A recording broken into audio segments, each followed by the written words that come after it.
In Vantria at the present moment. Huff! Huff! A man jolted awake in the wee hours of the morning, his entire body drenched in sweat. He took a moment to catch his breath and surveyed the room he found himself in, which was akin to a majestic abode fit for a king. Despite the grandeur of his surroundings, an inexplicable sense of misery permeated the air, and his ghastly countenance betrayed the terror that plagued his mind. In an attempt to calm himself down, the man made his way over to the window, dressed only in his trousers, which revealed his impressive shredded and endomorphic physique. Standing at a staggering 2 meters tall, he could easily be mistaken for a professional bodybuilder, yet thanks to the standards of this world, even his height fell short compared to some of the towering humans who reached even 3 meters tall. Gathering his composure, the man muttered under his breath, "That dream again? Even after 8 years in Vantria, I can't seem to shake off these nightmares of that dreadful battlefield." The man in question was none other than the current hero of nature, chosen by the god of nature to protect the empire and its inhabitants. Little did anyone know that the hero of nature carried with him the vivid memories of his last battle in his own world. Despite the passage of time, the memories of that dreadful day continued to haunt him, refusing to let go. The thought of the comrades he lost, the battles he fought, and the overwhelming sense of despair that engulfed him all came rushing back, like a floodgate that refused to be tamed. As he gazed out of the window, lost in thought, he couldn't help but wonder if he was truly worthy of the title bestowed upon him. He had been chosen as the hero of nature, yet he couldn't even protect those closest to him, let alone the entire empire. It was a weight that he carried with him every day, a burden that only grew heavier with each passing moment. Though he had sacrificed his life to save his kingdom and jive them enough time they needed to regroup and attack with full force the following day, the outcome was far beyond his expectations. As the hero watched from the afterlife, shown by the god of nature, he bore witness to the horrors that befell his people and his fellow soldiers. The royal family had been captured and offered to the empire, breaking the chain of command. The commoners were left defenseless, with no one to protect or fight for them as the strongest warriors had already joined the empire, lured by promises of a brighter future and rare resources to become even stronger. While the honorable soldiers fought valiantly on the battlefield for the sake of their families, friends, and loved ones at home, the hyenas known as politicians and nobles had already sold their motherland to the highest bidder. The traitorous ministers and feudal lords who already sold out the kingdom to the enemy forces got a reward for their betrayal. They received even more lands and positions in the imperial administration. The empire then decided to make an example out of this war, laying waste to his entire kingdom in their conquest. The wounds of failure and the fall of his entire kingdom scarred the hero of nature mentally, giving him nightmares even in this new world where he had been chosen as a hero. The memories of his failure continued to torment him, a constant reminder of the consequences of his actions and the price he had paid despite his heroic sacrifice. The hero of nature had always been a soldier, a warrior who was willing to lay down his life for his people and his country. Despite being an intermediate 5th-stage saint, he knew that no amount of power or wealth could heal his wounded soul, and the hollow ache that had taken root in his heart after watching everything he had fought for crumble to ruins. As a result of his experiences, the hero of nature developed shell shock, also known as post-traumatic stress disorder, PTSD, a condition that plagued him with flashbacks, nightmares, and anxiety. Because the memories of his past haunted him, he struggled to find a way to move forward and heal from the trauma he had endured. This nightmare he just woke up from wasn't the first time, and it definitely won't be the last either. Yet, despite his sorrow and regret, he knew that he had to carry on and fight for the land that had given him a second chance. Despite his struggles, he knew that he had to keep fighting, not just for himself, but for all those who had suffered and died because of the actions of others just like people of his kingdom. Over time, the hero of nature began to find solace in his role as a hero in this new world, using his powers to protect the innocent and fight against those who would seek to do harm. He knew that he could never forget the past or the pain he had endured, but he also knew that he could use his experiences to make a difference and help those in need. Within the confines of the Nader Empire, A long-standing animosity had divided the human and beast races. The scars of an ancestral war and the memories of enslavement at the hands of humans had left deep wounds within the hearts of the Beast Empire's inhabitants. Consequently, when the hero of nature, a human, arrived in the Beast Empire, his presence was met with disdain and suspicion from both the general populace and the imperial rule.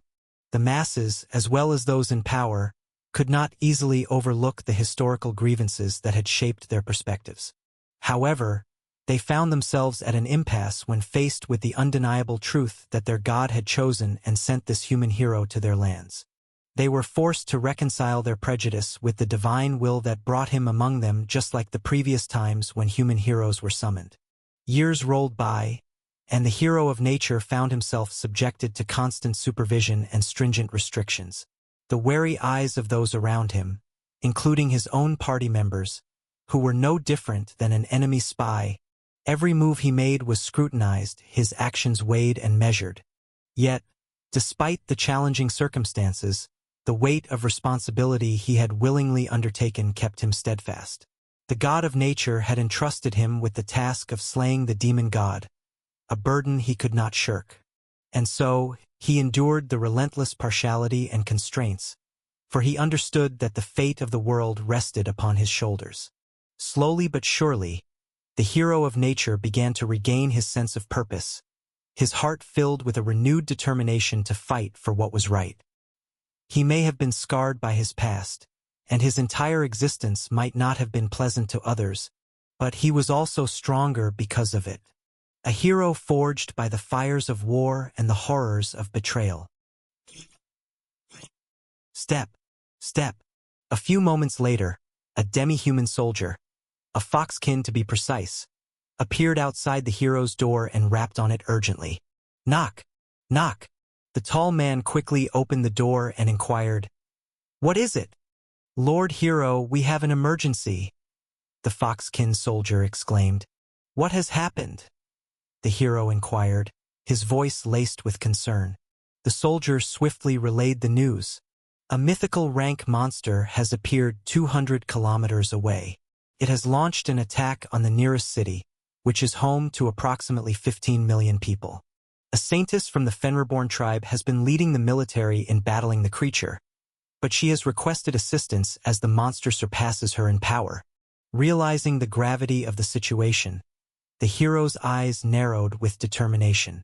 "And I am the closest available saint," he declared. The soldier nodded, his expression filled with urgency. "That is correct, Lord Hero. You are needed immediately. Say no more."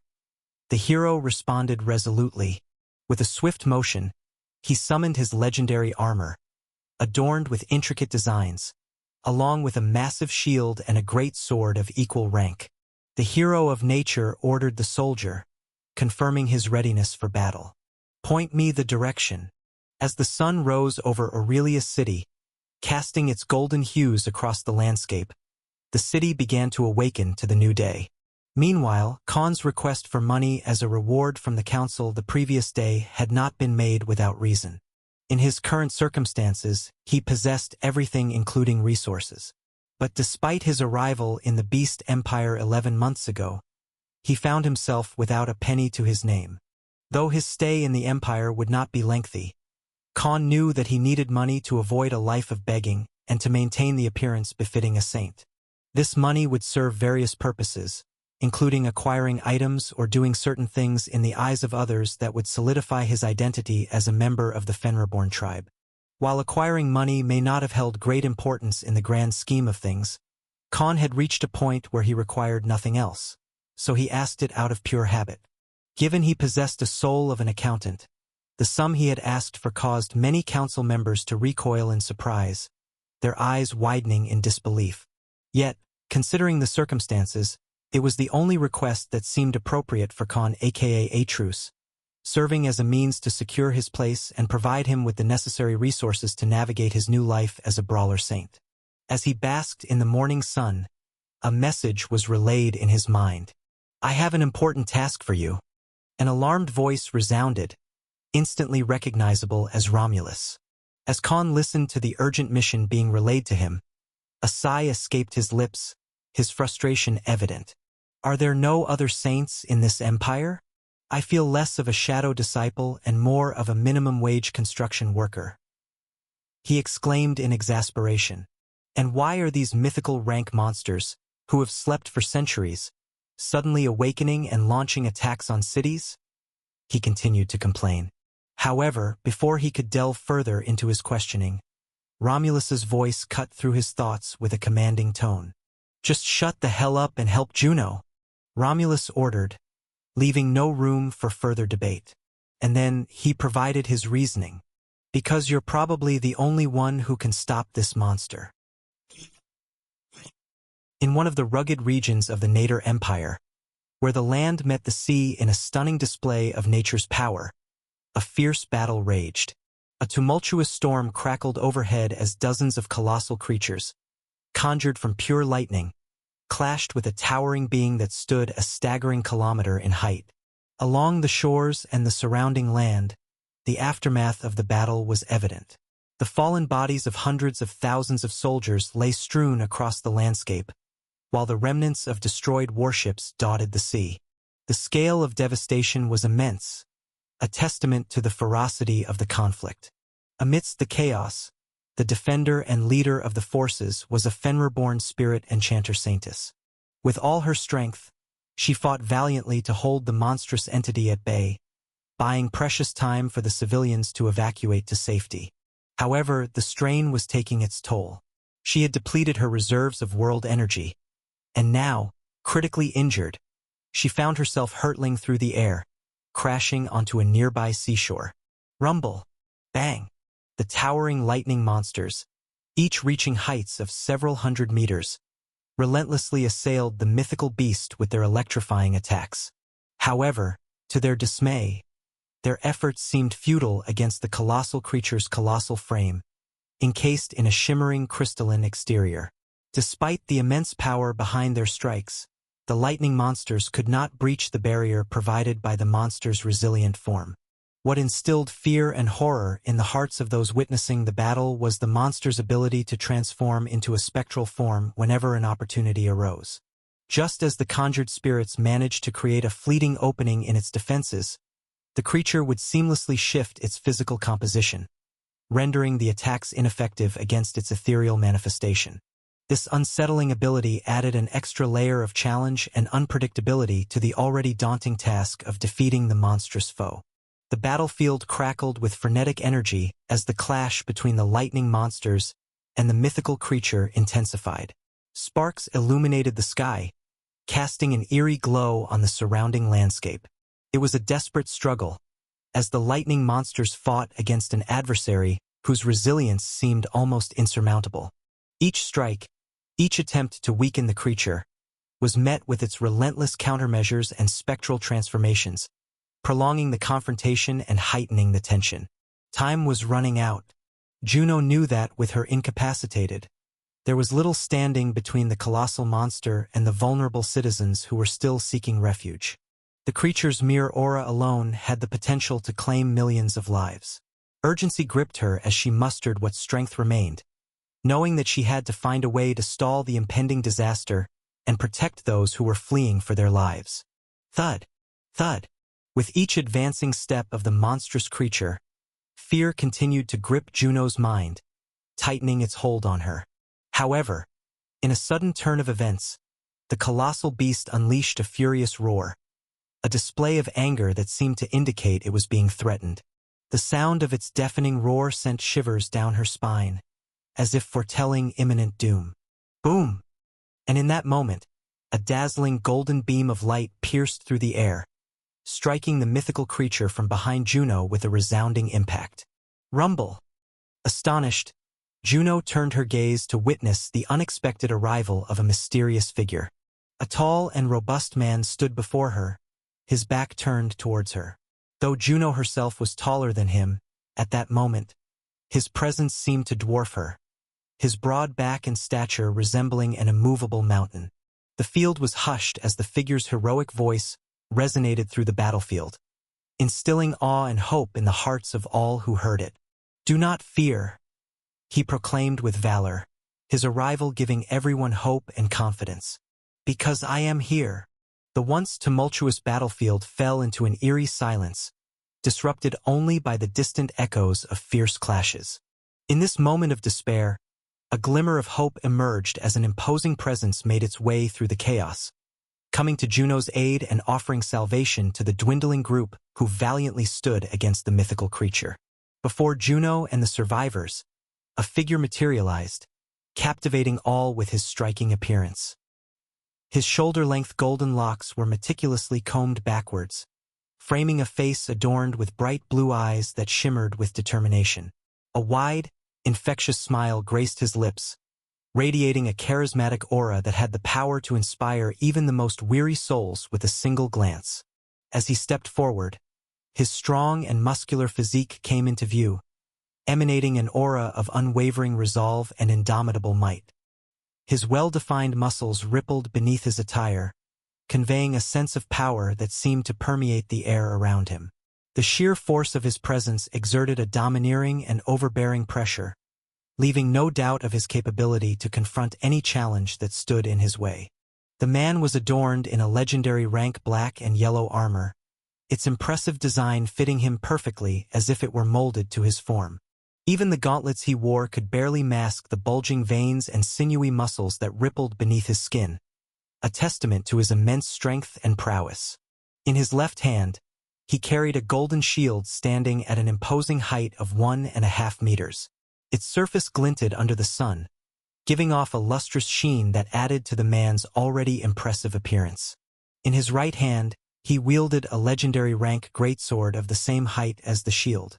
The blade emanated a shimmering and heavy aura, as if it could cleave a mountain in half with a single, effortless swing. The mere sight of it instilled a sense of awe and dread in the hearts of those who beheld it. And looming before this imposing figure, a catastrophic calamity hovered in the distance, a mere 3 kilometers away. It hung suspended in the air, a menacing presence just a few hundred meters above the turbulent sea, as if defying the laws of nature itself. "What is this one called?" inquired the hero, his voice resonating with rustic authority and unwavering firmness. The depth of his voice alone was enough to convey his inherent masculinity and strength.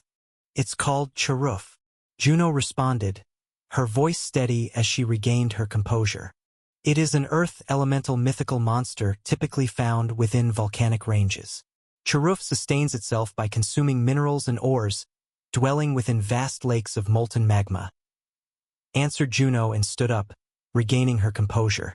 "Who provoked it? The sea is the last place it would want to be, correct?" the hero queried, his readiness to strike evident in his poised stance. "We don't have that information. Sightings of Charufs have been non-existent for several centuries, and there are no volcanic regions in these lands," Juno disclosed, her tone laced with a mix of concern and uncertainty. "I happened to be present on an Imperial mission when it launched its attack. Had I not been here, there would have been no one left to defend the nearby cities and protect the citizens." Juno's revelation shed light on the events that led to the dire situation they now faced. The hero of nature redirected his gaze towards the monstrous creature that had mercilessly claimed the lives of few 100,000 soldiers and decimated 3 warships while leaving no trace of damage or even a scratch upon its own body. Standing at an awe-inspiring height of 1 kilometer, the mythical monster exuded a magnificence that surpassed imagination. Its entire form was composed of glistening crystals, creating a mesmerizing spectacle. Although lacking visible legs, for colossal crystal pillars floated around its lower region, adding to its imposing presence. The head was adorned with a brilliantly shining white helmet, crafted from the highest grade of diamonds, while the massive arms extended up to an astonishing length of 700 meters each. Beneath its pink-red exterior, blistering magma coursed through its body like the lifeblood flowing through veins. Despite its immense weight, the creature possessed the ability to soar through the skies, defying gravity and reaching a certain altitude above the tumultuous sea. "Very well," the hero of nature declared with authority. "I shall take charge from this point onward. You and everyone else, retreat a dozen kilometers away and ensure your safety as soon as I engage in battle." Juno could only offer a solemn nod in response, acknowledging the vast difference in rank and power between herself and the hero. His strength far surpassed hers, leaving her no choice but to comply and trust in his abilities to confront the impending threat. The moment everyone else left and the monster had finally recovered from the previous attack, now enraged to its core, the imminent battle started. Without delay, multiple greenish tattoos began to manifest on the hero's face and arms, glowing with an intense radiance as he bellowed out a powerful incantation. Sage Art's first form, Thousand Hands Battlefield, he shouted. Rumble! Rumble! In a flash, the hero's incantation caused an overwhelming surge of power, as thousands of hands burst forth from the earth and sea, while some even ripped open the sky like wormholes and descended like divine judgment, rising up to encircle the land, sea, and sky without exception. Each one of these 1,000 hands stood at a towering height of 500 meters, imbued with a condensed amount of world energy. Among them were those composed of light, lightning, wood, fire, water, wind, darkness, and even metal, containing all 8 physical manifestations of natural elements. Despite their varying properties, every single hand possessed the devastating power to annihilate a couple of kilometers through their respective elemental attacks. The battlefield expanded rapidly, stretching out to a massive radius of 15 kilometers, all connected through invisible barriers of world energy. With the creation of this separate battlefield, the hero and the Cheruf were free to unleash their full powers, without endangering the lives of innocent bystanders. Juno and the remaining soldiers stood frozen in awe, their eyes transfixed on the battlefield that emanated terrifying auras and exuded boundless destructive power. The sight before them surpassed their wildest imaginations. It's my first time witnessing such a spectacle. The rumors must have greatly underestimated its true power. Juno murmured in disbelief, her gaze filled with incredulity as she tried to comprehend the magnitude of what lay before her. The sheer intensity of the battlefield left no room for doubt. This was a force to be reckoned with. That, Juno continued, her voice hushed with reverence, is the hero of nature's terra domain. Juno, the solitary saint, stood motionless, her eyes transfixed on the awe-inspiring display of the hero of nature's terra domain's boundless versatility.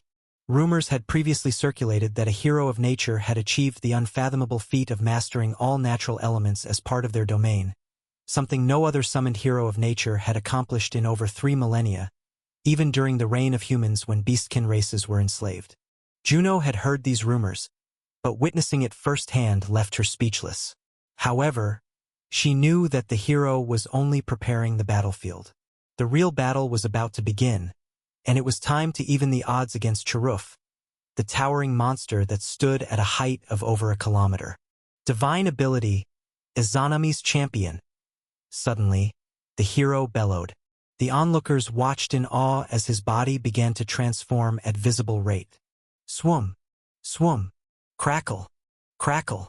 In an instant, the knight hero's body, along with his weapon, shield, and armor, began to grow exponentially as multiple elements of reality coalesced and engulfed him.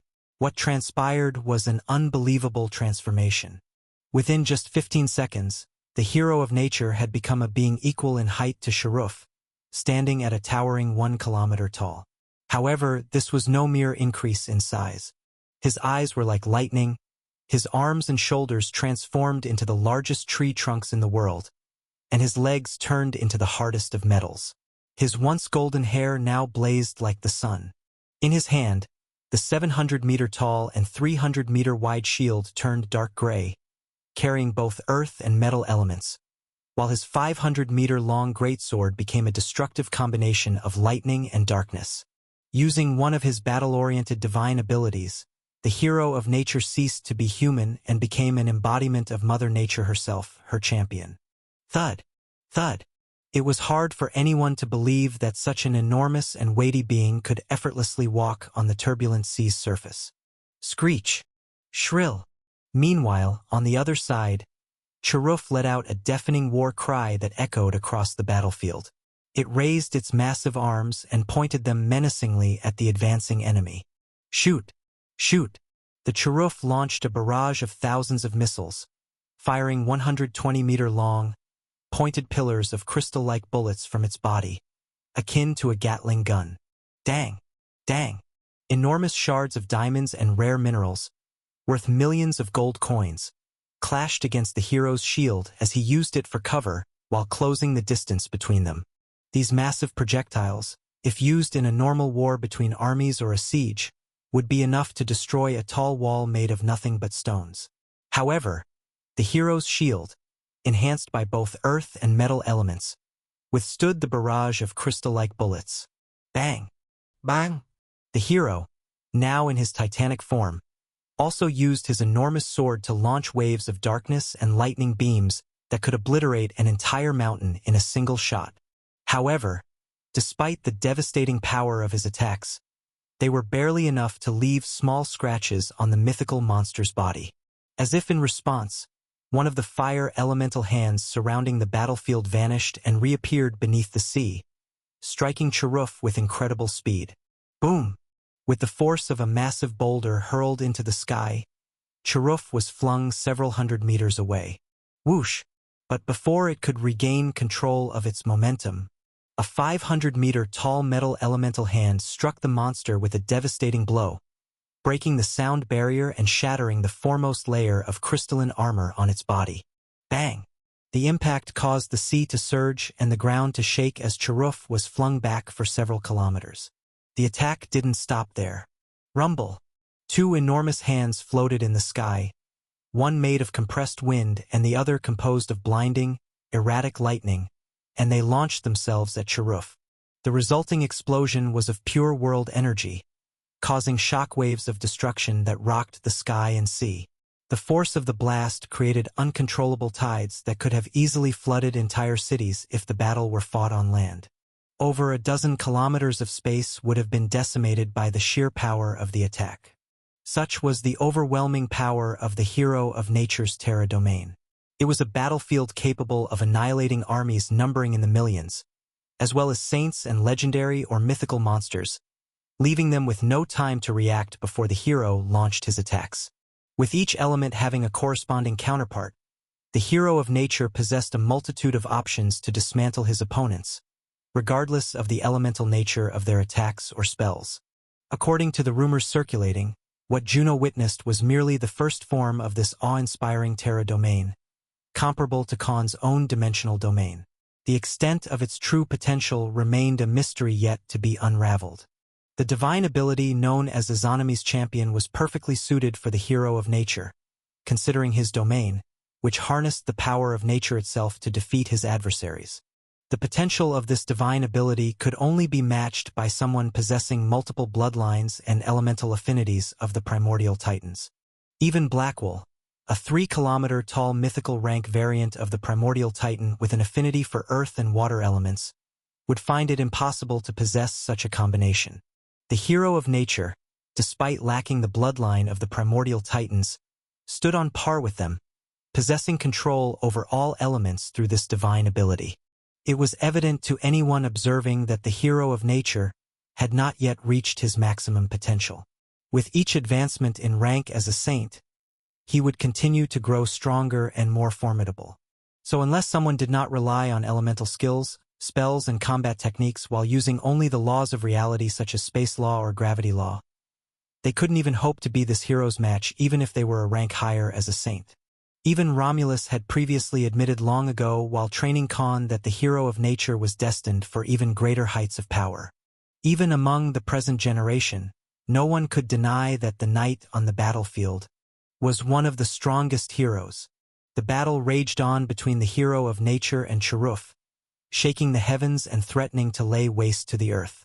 Neither combatant showed any inclination to surrender, their determination unwavering. Slash! With a tremendous swing, the hero of nature's colossal greatsword, infused with darkness and lightning, slashed through the outer exterior of Cheruf's armor-like body. The strike created a deep wound, causing the mythical monster's chest to shatter like fragile glass, its form crumbling under the immense power of the blow. Useless heap of crystals. Is that all there is to you? Did all those people die to a brain-dead monster? Shouted the hero and kicked the opponent's chest, sending it flying 3 kilometers away. Undeterred, the monster continued its assault on the hero's titanic figure, relentlessly launching incomprehensibly hard and lethal diamond bullets. The projectiles, driven by the monster's immense strength, aimed to pierce through any defense the hero could muster. Boom! Bang! The relentless exchange of attacks and counterattacks persisted between the hero and Charuf, each side refusing to yield. Get out of my way! You have no idea what's coming! A sudden telepathic message echoed in the hero's mind. There's no chance, no room for negotiation after what you've done, the hero retorted, his tone resolute. As he spoke, he deftly evaded one of the 4 pillars that had acted as Charuf's legs, which were revealed to be the strongest and hottest long-range extensions of the monster's body. The pillar attacks left deep dents and holes on the hero's near-indestructible shield, which had been faithfully protecting him from the onslaught of diamond bullets. If even a single one of these attacks had landed, it would have ripped through a 20-story building, causing it to collapse like a house of cards. Have it your way then, human. Charuf responded, his tone betraying a sense of urgency.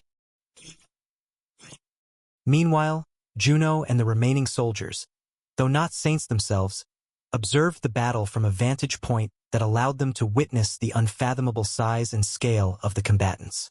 The enormity of the battle was such that it could decimate cities on Earth with the sheer magnitude of destruction unleashed when both sides attacked with their full power. Even Juno, a 3rd-stage saint, knew that she would suffer fatal wounds if caught in the crosshairs of this grand and terrifying clash, which appeared like a skirmish between gods to their mortal eyes. However, despite the awe-inspiring nature of the battle, such confrontations between saints and mythical monsters were considered relatively normal in Vantria. Swoom! At this critical moment on the battlefield, a tremendous surge of world energy emanated, filling the air with its palpable intensity. The hero, seizing the opportunity, executed a powerful vertical slashing maneuver, channeling the immense power of his Terra domain into a single devastating strike. Boom! As the hero's attack connected with Charuf, the sheer force and intensity of the strike caused the sea to momentarily part in a dramatic display. For a fleeting moment, the water split into 2 distinct paths, creating a mesmerizing sight that defied natural laws as the power unleashed by the hero's attack reverberated through the battlefield. Sizzle! Rumble! The seawater sizzled as the hero's sword plunged into the ocean, sending a massive burst of smoke and steam spreading in a 3-kilometer radius. The sound of the impact echoed throughout the nearby islands, signifying a decisive strike against the mythical monster. For a moment, the hero's expression became elated, convinced that their opponent had finally been defeated. However, as the smoke cleared, a gasp escaped the hero's lips at the sight before them. The undamaged figure of the mythical monster had reappeared, towering over the ocean's surface. This time, however, it was different. The monster was not only unharmed but appeared to have completely healed, as if none of the previous attacks had even touched it. The hero's heart sank at the realization that they were not dealing with an ordinary foe. How is this possible? The hero muttered, eyeing the monster warily. That is its most powerful life-saving skill it can use periodically. Message Juno. The hero's mind raced, searching for a strategy to defeat the formidable monster before them. They knew that they had to act fast before the monster could unleash its full power once more. I see, the hero said, his voice firm. Then I will have to kill it before it can use it again, or I'll just injure it too many times till it can no longer use it, responded the hero of nature. At this moment, those 2 were the only viable battle tactics anyone could use. An hour passed. With the help of his domain and divine ability, the hero of nature dominated the entire battle. But the monster kept shifting through a different spectral form whenever the hero tried to land the finishing blow. Get out of my way or die! The Charuf threatened the hero while his aura burst and shook the entire battlefield. Is that so? Then why didn't you use this ability to get past the forces before I came? That's the biggest drawback of your skill, isn't it? A smirk appeared on the Titan hero after he realized a fact. The Charuf, a mythical monster of immense power, was not without limitations. Whenever it desired to move to another location, it had to manifest itself in the physical world. This meant that it couldn't use its incorporeal form to traverse distances, rendering it vulnerable to physical attacks. And that was the reason why Juno was able to stall it for all this time. If the Charuf lacked the ability to phase shift, or if it were merely another fifth-stage saint, its demise at the hands of the hero would have been swift and certain. However, it was precisely due to this limitation that the mythical monster found itself trapped, unable to escape the relentless onslaught of the battlefield and the colossal hero of nature. Though the Charuf skillfully evaded the hero's attacks, it could only manage to do so by the narrowest of margins, clinging to survival amidst a barrage of powerful blows. This constant dance of evasion and near misses kept the mythical monster confined to its current location, unable to venture beyond the battlefield's bounds. You know that you can't kill me on your own. Yet why do you try to insistently? Asked Charuf, suffering from intense exhaustion. Because a soldier doesn't care about the consequences when it comes to protecting people back at home. 5 hours later, the tide of the battle had undergone a complete reversal, leaving the hero of nature battered and exhausted. Because the Charuf itself revealed its hidden powers, the relentless onslaught of crystalline projectiles, capable of momentarily bypassing solid objects, had taken a severe toll on the hero. This unique ability of the mythical monster turned each projectile into an unavoidable homing missile, leaving the hero with little room for escape. The hero's Titan physique, once formidable, now bore the marks of severe injury. Yet, despite the onslaught, the hero had not succumbed to defeat. The key to his endurance lay in his constant regeneration of life force, a power derived from absorbing the surrounding world energy. This remarkable ability allowed the hero to continually replenish his strength, providing a lifeline amidst the chaotic battlefield. The hero of nature's remarkable endurance owed much to his second divine ability, undying pyres. Like a fruit nurtured and preserved by nature itself, as long as the hero remained connected to the world around him, whether it be the ground or the sea, he could not die. The life force of the surrounding world would continue to heal him even if he was on the brink of death. Though not as instant as Khan's regeneration skill he received from Cthulhu, the hero's power could heal wounds that spanned 100 meters in width and depth on his Titan form.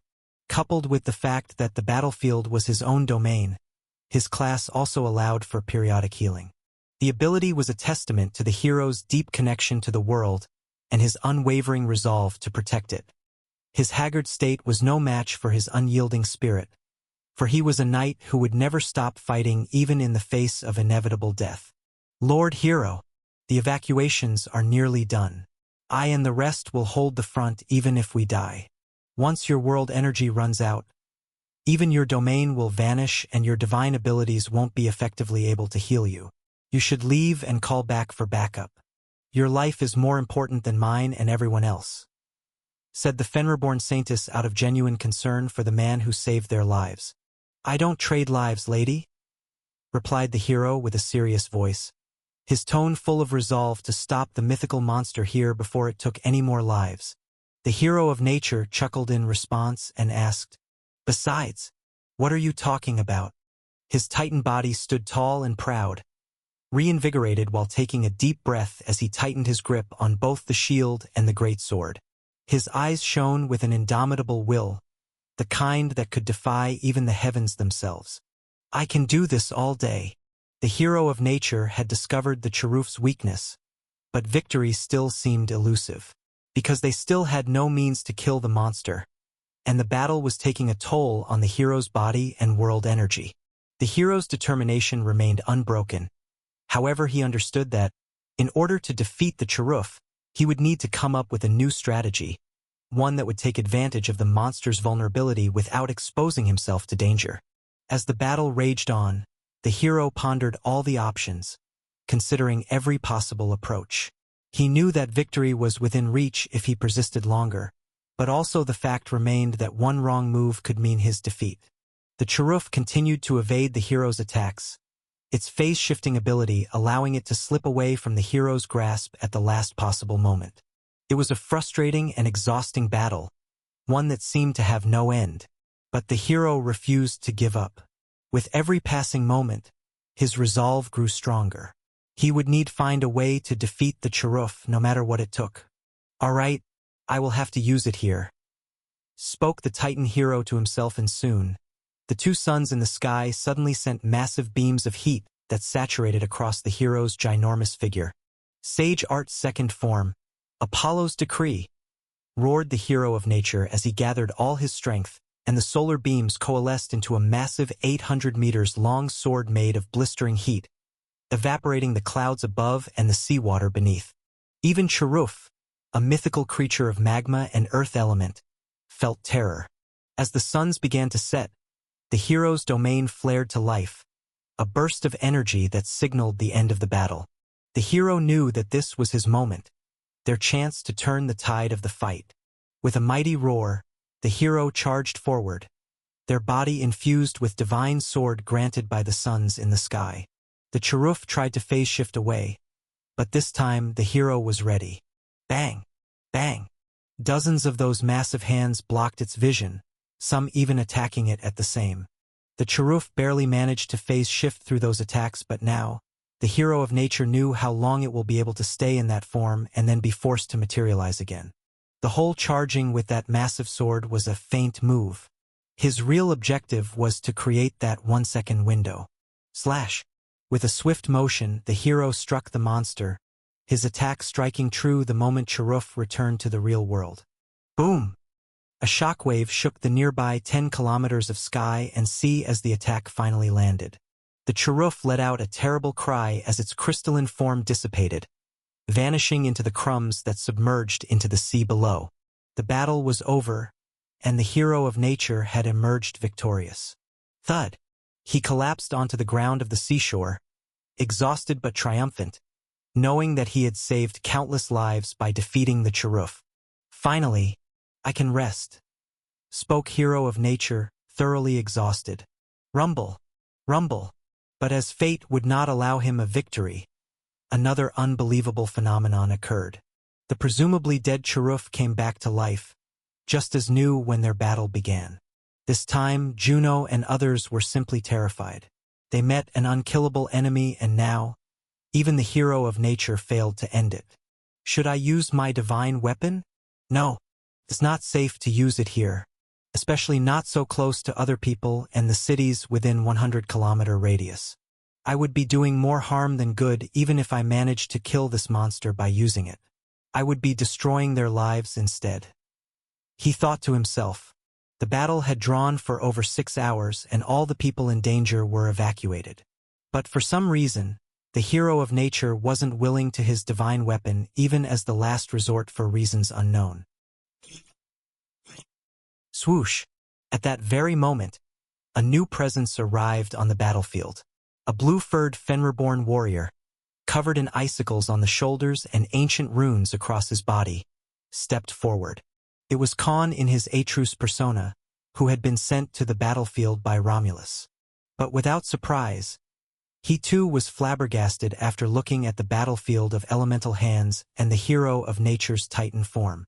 Vildred, who was with Khan, using his new abilities after the Third Enlightenment, watched everything from the true dimension. "He is very impressive. Even the heroine of nature in my time wasn't as good at controlling all the natural elements to this degree. I killed her very easily back then, but if it was him, I believe I would have to struggle a bit," said Rathnar, the peak saint. Vildred, the dragon emperor, also spoke sternly. "Indeed, he has formed perfect synergy between elements despite not having 100% affinity to all of them or using the elemental fusion technique on himself. Looks like there's another hero in this generation who is as hardworking as you are despite the pain and suffering it causes to achieve such mastery and strength." He spoke, showing approval to hero of nature after seeing his forms firsthand. Atrus quickly absorbed what was happening and made his presence known by releasing his aura as a 4th stage saint to everyone. Revealing his real rank as a 5th stage saint was unnecessary here. "I'm here to help," he spoke directly to hero of nature. "What can you do? Even my strongest attack move can't end it," responded the hero. "Keep fighting it. We can't kill it because of its abilities, but we can stop it from using them." He spoke, offering a way to kill the mythical monster. "How?" "I have an artifact given by my master. I can create a legendary rank formation by setting coordinates and artifacts. You only need to keep stalling for time," replied Atrus. Romulus had already given vital information about Cheruf, the main reason why Khan had to be here to help Juno. But unexpectedly, he met the hero of nature instead.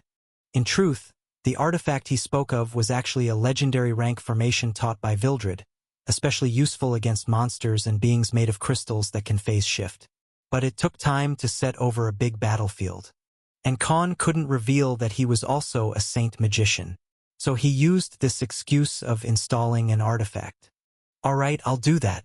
It's better to stop this thing here," agreed the Titanic hero as it dodged another barrage of crystal missiles. "But given your conditions, you might die if things don't go according to plan or we run out of time before the formation is set," said Atrus. To his cautious words, the hero let out a visible smile. "Soldiers should always be prepared to die for the country and their families at home. Because our citizens, our families and children who are the future of the empire, we must protect them at all cost. For that, I'm willing to make any sacrifice," he replied. "Aren't you scared? You might die for real," spoke the blue wolfkin. Yet another adamant response came from the ginormous knight hero. "When you're fighting in a war, the first thing you have to kill is not your enemy." His voice echoed as he spoke in a valiant tone. "It's the fear of death." The echoing words fell on Khan's ears, and for the first time, he felt that his mind was swayed by someone else's conviction to protect others. This was a resolution of a true warrior and a knight who would fight for the defenseless even at the expense of their life. This was the hero of nature. This was Maximus Gladius. So far, the two other heroes chosen by the gods whom Khan had encountered were quite the characters, based on his personal experience. The hero of fire proved to be a ruthless and narcissistic psychopath. It seemed that the lives of everyone around him held no value whatsoever. His actions and demeanor reflected a complete disregard for the well-being of others. On the other hand, the hero of life displayed a complete lack of manners and consideration towards anyone, even when the whole world was watching. He appeared to place no importance on anyone or anything beyond himself, exhibiting a self-centeredness that was difficult to ignore. However, in his guise as Atrus, Khan finally encountered the hero of nature. To his surprise, this hero made a conscious decision to fight for the people, despite not having any obligation to do so. Rather than fleeing to preserve his own life, he valiantly battled until the bitter end, pouring every ounce of his being into the fight. And for what purpose did he endure such hardships? Khan was no longer oblivious to the dire situation that Maximus Gladius, the hero of nature, was in. His master, Romulus Lycaeus, had already informed him about the constant surveillance the hero of nature had been subjected to by the highest authorities of the Neju Empire. This scrutiny had commenced from the very first day of his summoning in Vantria nearly 8 years ago. On the surface, the hero of nature was treated as a savior and even regarded as royalty by the imperial rule. However, beneath this facade of adoration, he was nothing more than a prisoner. Every action he took, every step he made, was meticulously planned by the top echelons of power. Even his public appearances were carefully orchestrated with underlying political propaganda. He possessed a semblance of freedom in name only, as others dictated when and where he was allowed to go. In such circumstances, it would be understandable for anyone in his position to harbor bitterness towards the authorities and the people of the Beast Empire. Yet, surprisingly, he continued to fight for the very people who were not even his own, and perhaps never truly liked him due to his identity as a human hero. This revelation struck Khan deeply, causing him to question his previous assumptions. It became abundantly clear that the hero of nature was cut from a different cloth altogether. 10 minutes later, as Maximus continued his prolonged battle with Cheruf, Atrus utilized his dual skills as a magician and an artificer. He vanished from the battle scene and reappeared in a solitary location, located about 15 kilometers away. With his vast reserves of world energy, he began to imprint runes and magic formations on various surfaces such as the ground and water. Each formation was massive, spanning dozens of meters and varied in color, shape, and pattern. Like terminal points in a grid circuit system, the formations started to glow, filling gradually. At last, after much effort and focus, Atrus managed to create a circular legendary rank magic formation, Spirit Solitary. This formation had a diameter of 25 kilometers and was designed to trap and halt the target's ability to phase shift through objects. Excellent, step 1 is complete, Atrus muttered to himself. Now, it's time to finish what only I can do. Time for you to go all out, he informed Maximus telepathically. In the midst of the battlefield, where thousands of hands surrounded him, Maximus began his frantic assault on the Cheruf. Unlike before, the monster could no longer phase shift through objects and was forced to face Maximus head-on. It's working, Maximus said as he continued his lethal onslaught. Just as he was about to launch the decisive strike that would have ended the monster's life, a sudden disturbance interrupted his attack. Blip!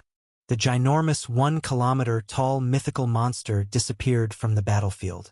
Soon, in a dimension where everything was black and gray while time itself moved 10 times slower, the massive body of the crystalline Cheruf appeared. This was one of the main reasons why Maximus was not able to finish the killing blow, because the Cheruf had absconded to was the true dimension.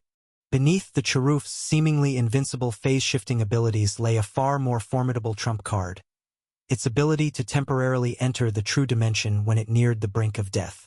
Within this realm of existence, where time flowed at a sluggish pace, the Cheruf always underwent a process of recuperation and self-healing, restoring itself to a perfect state. Once its time in the true dimension was complete, it would re-emerge into the real world, appearing completely unscathed. The true extent of the Cheruf's abilities remained shrouded in mystery, primarily due to the species' extreme rarity even among legendary and mythical monsters.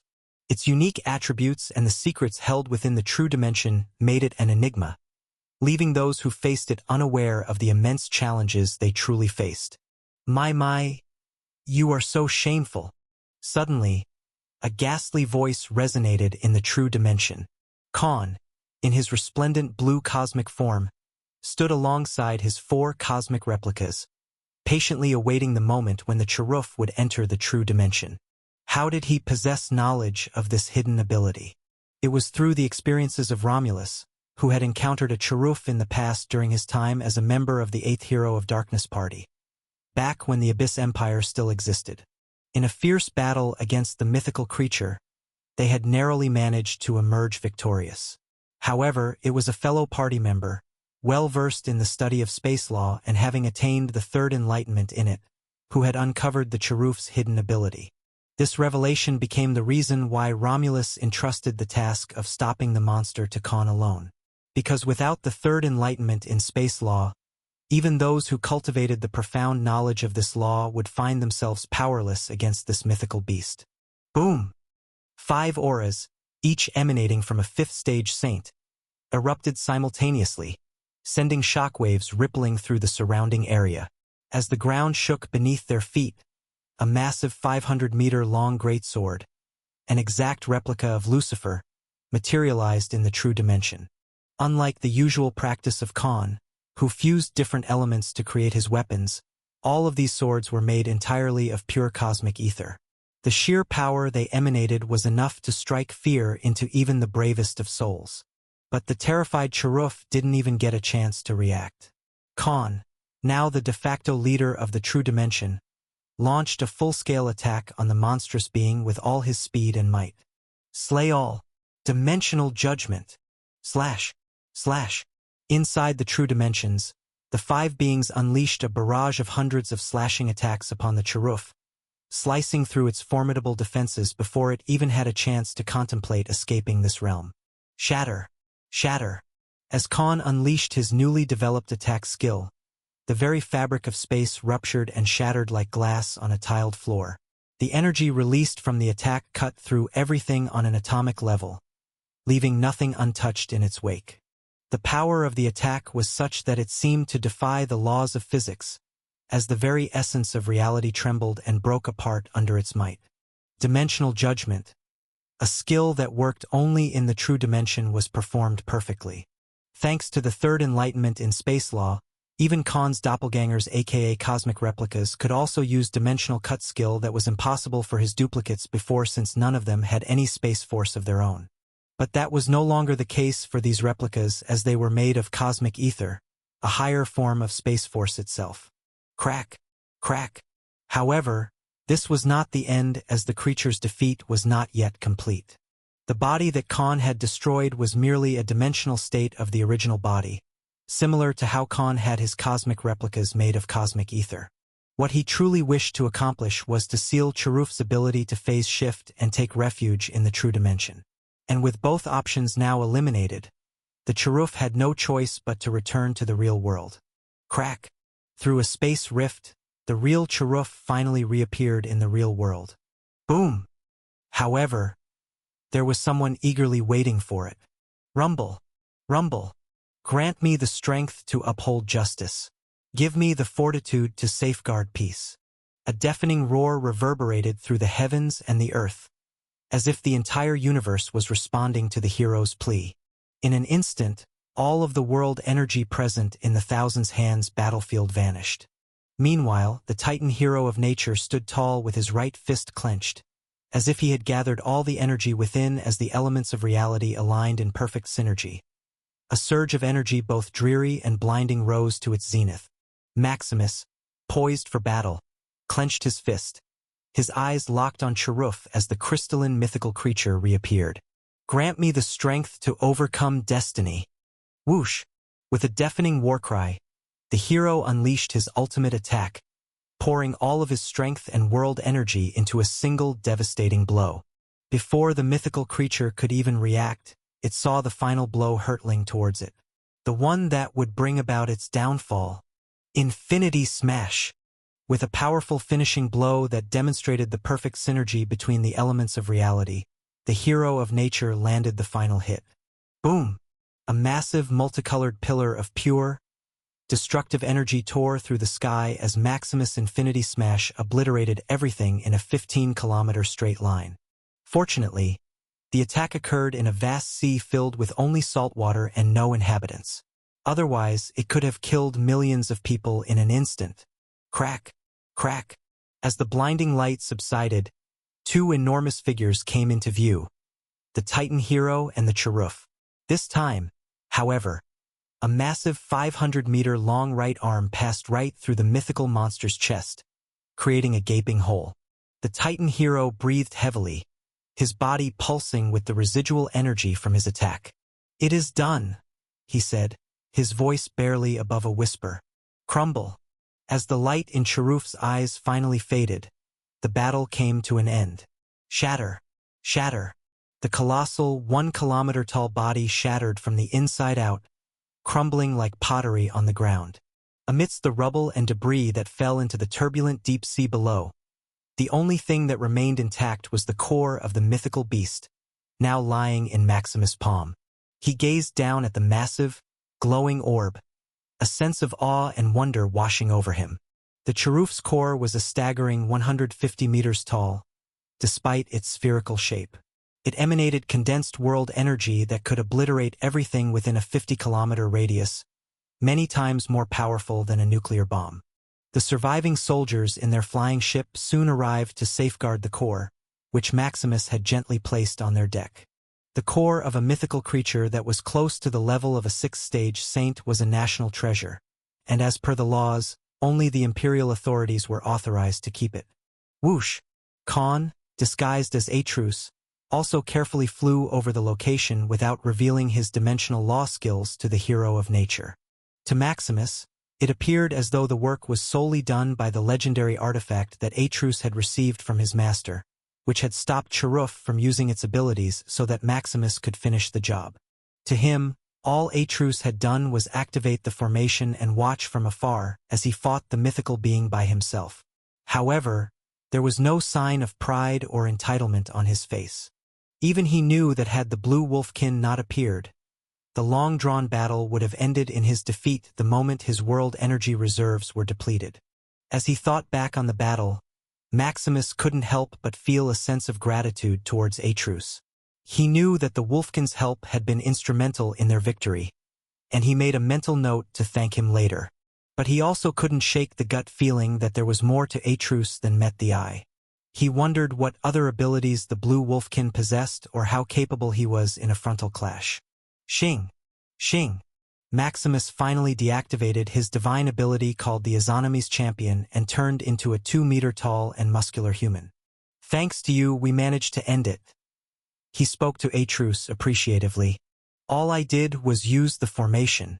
My contribution is not even worth mentioning, responded Atrus humbly. Though he knew the truth, Khan chose to keep it to himself. He had spent all of his cosmic ether reserves to kill Cheruf's dimensional body inside the true dimension, in a single, powerful move that had paved the way for Maximus to land the final blow. Despite his crucial role in the victory, Khan decided that it was best to let Maximus take the credit.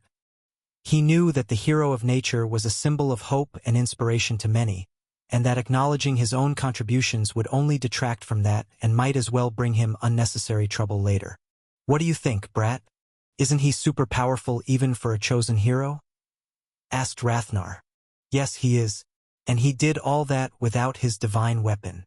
He is much more experienced in combat compared to the hero of fire I fought. If not for my dimensional law abilities, I don't think even I would have survived that last move of his. Despite his own impressive skills and cheat codes, Khan was not one to underestimate someone with greater strength, especially when they possessed such formidable abilities. After the chaos had subsided and the surviving soldiers had left with the mythical creature's core, Maximus and Atrus found themselves alone, looking out over the vast sea and the innocent aquatic creatures that had perished in the battle between the two powerhouses. "May I ask you something personal?" questioned Atrus, who was taller than Maximus by 1 meter. "Go ahead." Atrus turned to Maximus with a curious look, his voice filled with genuine curiosity. "Why did you choose to fight and not run for your life even when you were at your last straw?" he asked, eager to understand his comrade's motivations. Maximus paused for a moment, his gaze fixed on the horizon. "I fought because I had to," he replied at last. "Running away would have meant abandoning my duty as a hero and leaving innocent lives at the mercy of that beast. To be honest, that sounds like a lie you prepared in advance. Tell me honestly," said Atrus, being immodest in his question.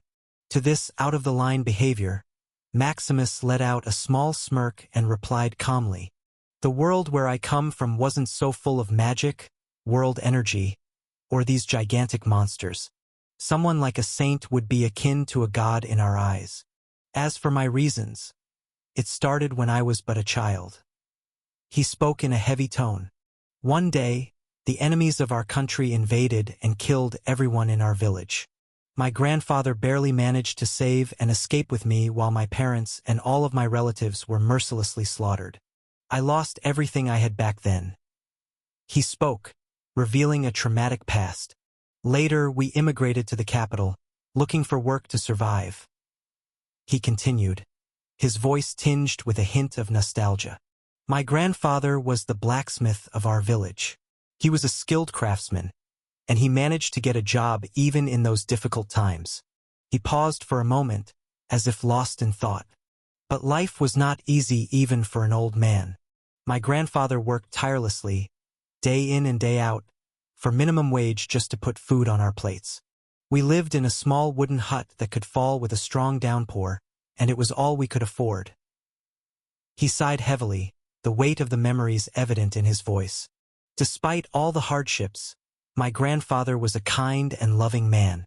He worked hard to ensure that I had a good upbringing, and I will always be grateful for that."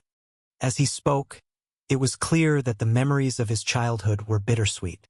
He had learned to appreciate the simple things in life, and had developed a deep sense of gratitude for the sacrifices his grandfather had made for him. A decade later, my grandfather also died. I lost the only family I had in the world and truly became an orphan. He spoke somberly. The surroundings turned grim as Maximus tried to light up the mood with his smile, as if it wasn't something worth getting sad over. Yet the pain in his eyes betrayed his smile. Since our kingdom was frequently at war, I enlisted in the military as it was the only way for me to cope with loneliness in my life. I spent 15 years of my life in service to my kingdom.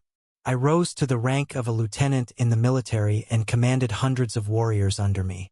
But even after sacrificing my life to the gods of my world, for the sake of my people, they were eradicated by the enemies in the end. He explained his situation.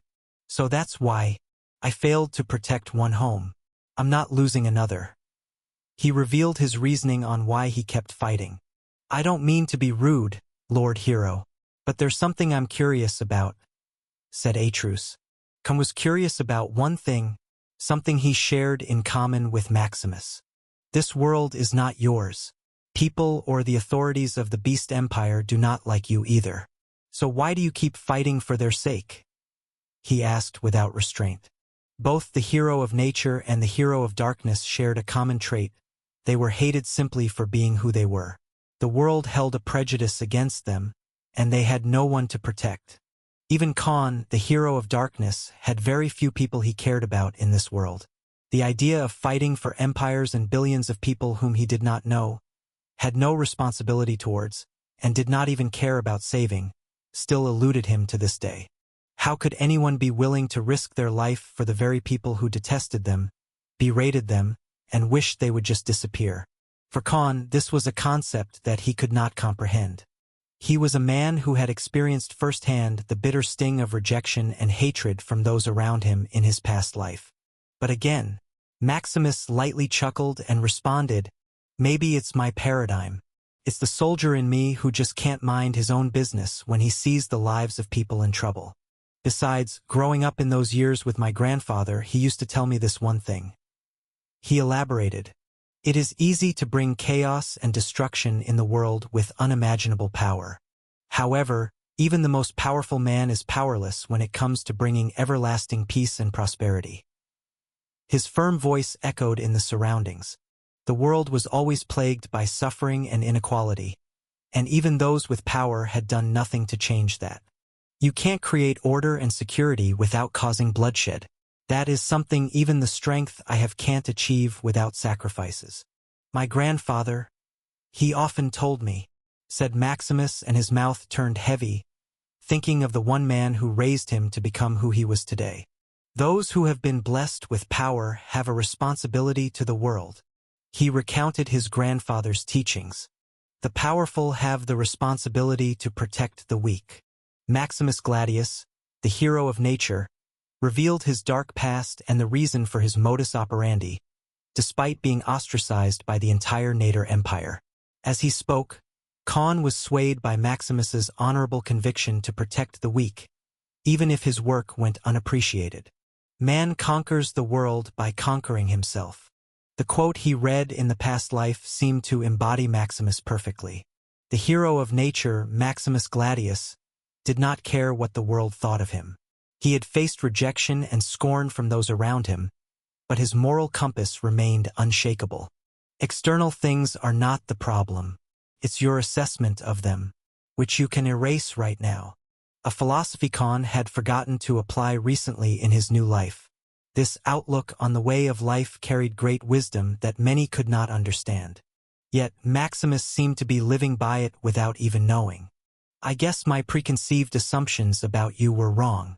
I apologize if I have offended you in any way, Lord Hero," spoke Atrus, his tone filled with genuine respect. And soon, he extended his arm to shake hands with the hero of nature. "System, scan him," he commanded. The system soon reported in his mind, giving him Maximus Sats. Just a dozen seconds later, Khan was left asunder. Why? Because although Maximus was only 30 levels stranger than him, all of his stats were much higher than they should be. Why did it garner such a reaction? Khan was significantly stronger than any other saint, and even his base stats were comparable to those of a saint 2 ranks above him. This was due to the blessing called the War Deity Body, which also made him 5 times stronger than other saints of the same rank. Despite having access to perks like Rathnar's Core and the Chamber of Exaltation, Maximus surpassed Khan in terms of strength. The former did not even have the same blessings as Khan, but his sheer power dwarfed the latter. Soon, Khan, with his curiosity now piqued to the brim, asked respectfully, "May I ask why you didn't use your divine weapon? The battle could have ended much faster with that." "Do you have any information regarding my divine weapon?" asked Maximus. Atrus only shook his head. To ensure the safety of the hero and protect their secrets, the divine abilities and divine weapons of past and present chosen heroes were never revealed to the general public. Throughout history, even members of the hero's party had sometimes never laid eyes on them during their lifetimes. If I used my divine weapon, many soldiers would have died, and the nearby 100 kilometers of the region would have been turned into an infertile land and Dead Sea. Revealed the hero of nature without exposing the hidden secrets. People in these lands would have no means to make a living if I did that. All of them will have no forests, water, natural resources, agriculture, and source of food," he said in a cautious tone. "It would also keep destroying additional terrain with each passing day, and everyone living here would be forced to immigrate. Their lives would be permanently destroyed. As someone who had experienced the consequences of war and immigration since childhood, I know how big of a suffering it is. That's why I couldn't use it," he explained in a serious tone. Upon hearing the reasoning behind Maximus' actions, Khan's opinion of him was greatly elevated. In contrast to Conan, whose actions caused the deaths of millions of people, Maximus, as the hero of nature, not only placed the lives of innocent citizens above his own but also took into account the potential consequences of using his powers on their lives for future generations. Maximus was both thoughtful and considerate in his actions, and was willing to risk his life to preserve the well-being of the common people. This was a quality that powerful saints in the world often disregarded with ease, something that Khan himself had experienced on numerous occasions. Khan himself had not always been so considerate in the battles he had fought thus far. As he pondered and assessed Maximus as a person, Khan ultimately arrived at a conclusion. Maximus Gladius, the hero of nature, was a true warrior and hero by definition. Maximus did not earn this title simply because he was chosen by a god.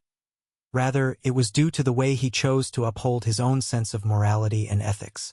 In contrast to many other powerful individuals who used their abilities solely for personal gain, he carried himself with a code of conduct similar to the quote that said, "Even if the whole world is telling you to move, it is your duty to plant yourself like a tree, look them in the eye, and say, 'No, you move.'"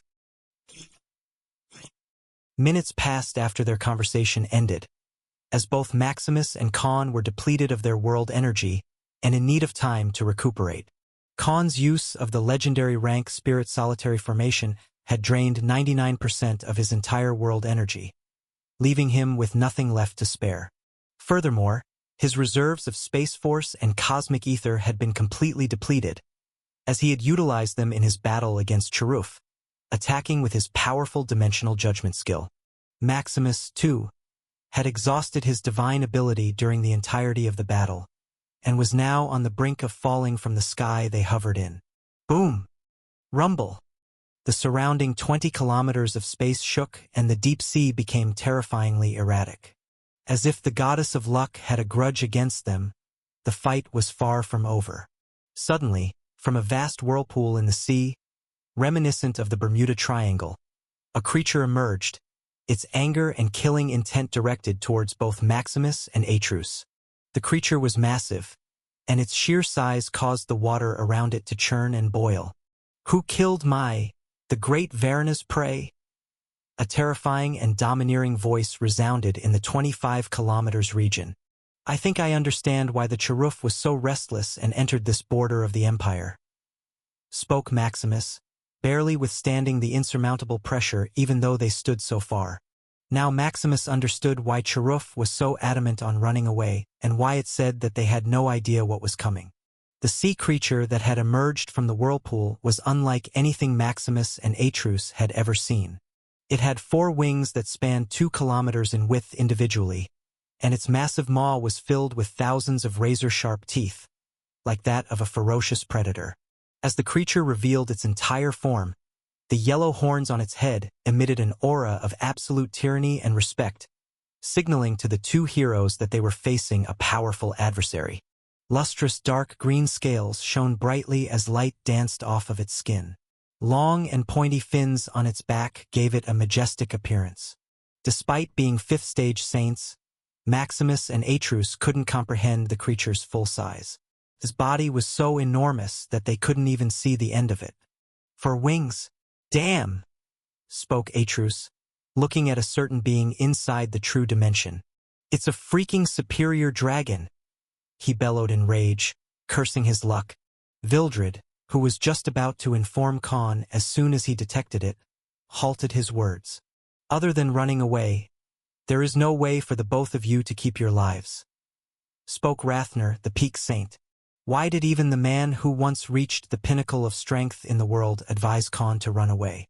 Because the strength of this superior dragon based on its aura was comparable to that of a freaking peak 7th stage saint. And given its species as a superior dragon, it was already on par with a beginner 8th stage saint at least. Khan, this is not a superior dragon born in my time as the emperor. It shouldn't even be here in the first place as per the laws of the Dragon Empire. Informed Vildred, even with my restricted rank and strength because of our contract, I can fight it, revealed the former Dragon Emperor. Yet the good news didn't last long. But I will need to transform into my true royal dragon form.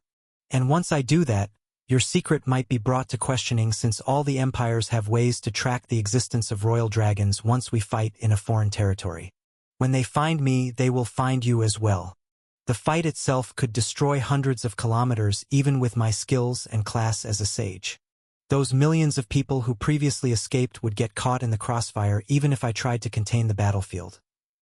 Spoke Vildred, giving a harsh reminder of the bitter truth in front of their eyes.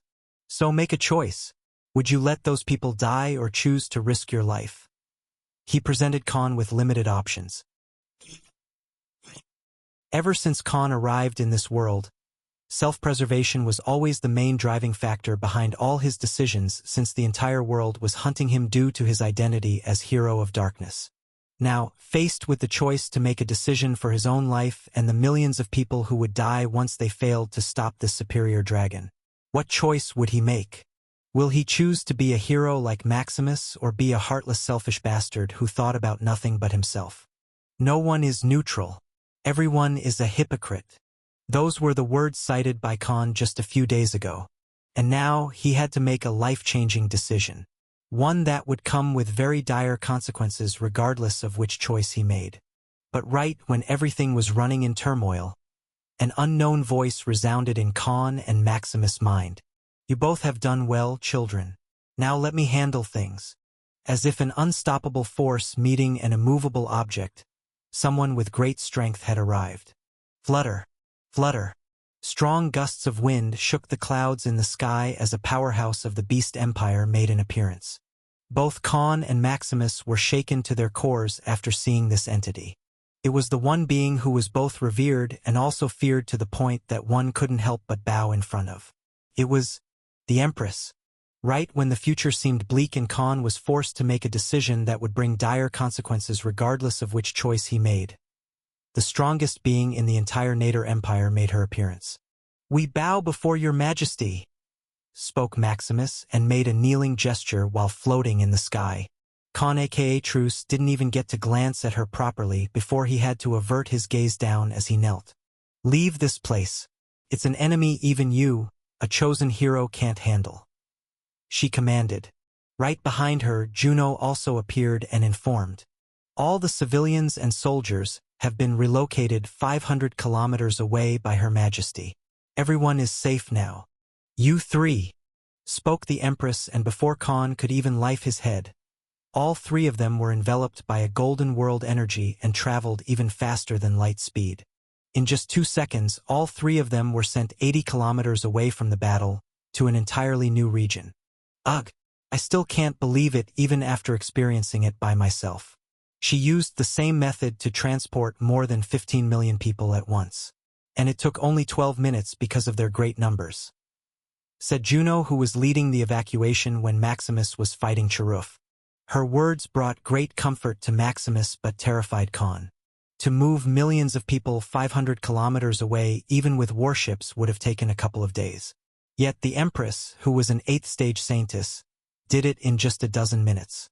And not a single one of them was harmed or suffered any aftereffects despite traveling 500 kilometers at such great speed. Just how strong were 8th-stage saints to be able to do that without using skills or formations like teleportation and not hurt a single individual among them? If you're impressed just by that much, then you will drop your jaw when you meet a 9th-stage saint," taunted Rathnar. "Her skills are good. I approve," spoke Vildred from True Dimension. Khan quickly used Horus Eye's ability and increased his vision range by 30 kilometers, adding on his own range of 25 kilometers. Boom! But before he could take a glimpse at the Empress' face, a massive golden lightning bolt erupted from her body and parted the sky and sea.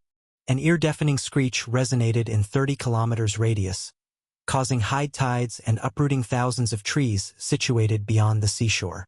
Many boulders and peaks were flattened to the ground as the Empress decided to reveal her true form against Varuna, the superior sea dragon. Atrus, Maximus and Juno shuddered on the spot and froze up in sheer terror as another terrifyingly large and domineering existence came into sight. The being that was cause for this destruction, aka the Empress, manifested into a godly existence. In the sky hovered a ginormous serpentine creature with 2 large black feathered wings that spanned 3 kilometers in length alone. As though the world had come to an apocalyptic end and the gods themselves were exacting divine retribution, a torrential downpour of golden lightning bolts rained down from the heavens, obliterating everything within a 30-kilometer radius. At the center of this devastation was a monstrous, serpentine creature stretching 20 kilometers in length. Its jagged teeth and 4 massive fangs served as harbingers of death, while its head was adorned with a crown of hundreds of lustrous brown feathers. Its dark brown, hexagonal scales were decorated with shimmering golden patterns, covering its entire body in a fearsome sheen. The creature's arrival brought forth destruction and chaos, leaving nothing but ruins in its wake. Its mere presence evoked a sense of doom, as if the world was coming to an end. The onlookers like Khan could barely make out the Empress' height since she was floating, as if she owned the sky while golden lightning ran across this 20-kilometer-long body. "Is this a true descendant?" wondered Khan. "System, give me details," he ordered. The being in front of the host is the direct descendant of the god-beast basilisk with highest bloodline purity among all the descendant species, also called as the Kukulkan, reported the system. Khan had his eyes widened in shock after this report. "You mean the feathered serpent god also called as Quetzalcoatl?" he queried. The system has no idea of the similar creatures resembling the species of Vantria in the host's original world. It replied in a lifeless tone. The chief god in Mayan culture on Earth is actually a descendant of a god-beast in Vantria? Just how much our worlds are interconnected," he pondered to himself. Right at this moment, the superior dragon Varuna also took upon the challenge without even bothering to share a word with the Empress. Why? Because by nature, dragons and basilisks have always been archenemies since the immemorial era that ended with the fall of all primordial races. The moment they saw each other, the moment they wanted to kill each other by instinct. Rumble! Rumble! This time, the scale of the battlefield was entirely different.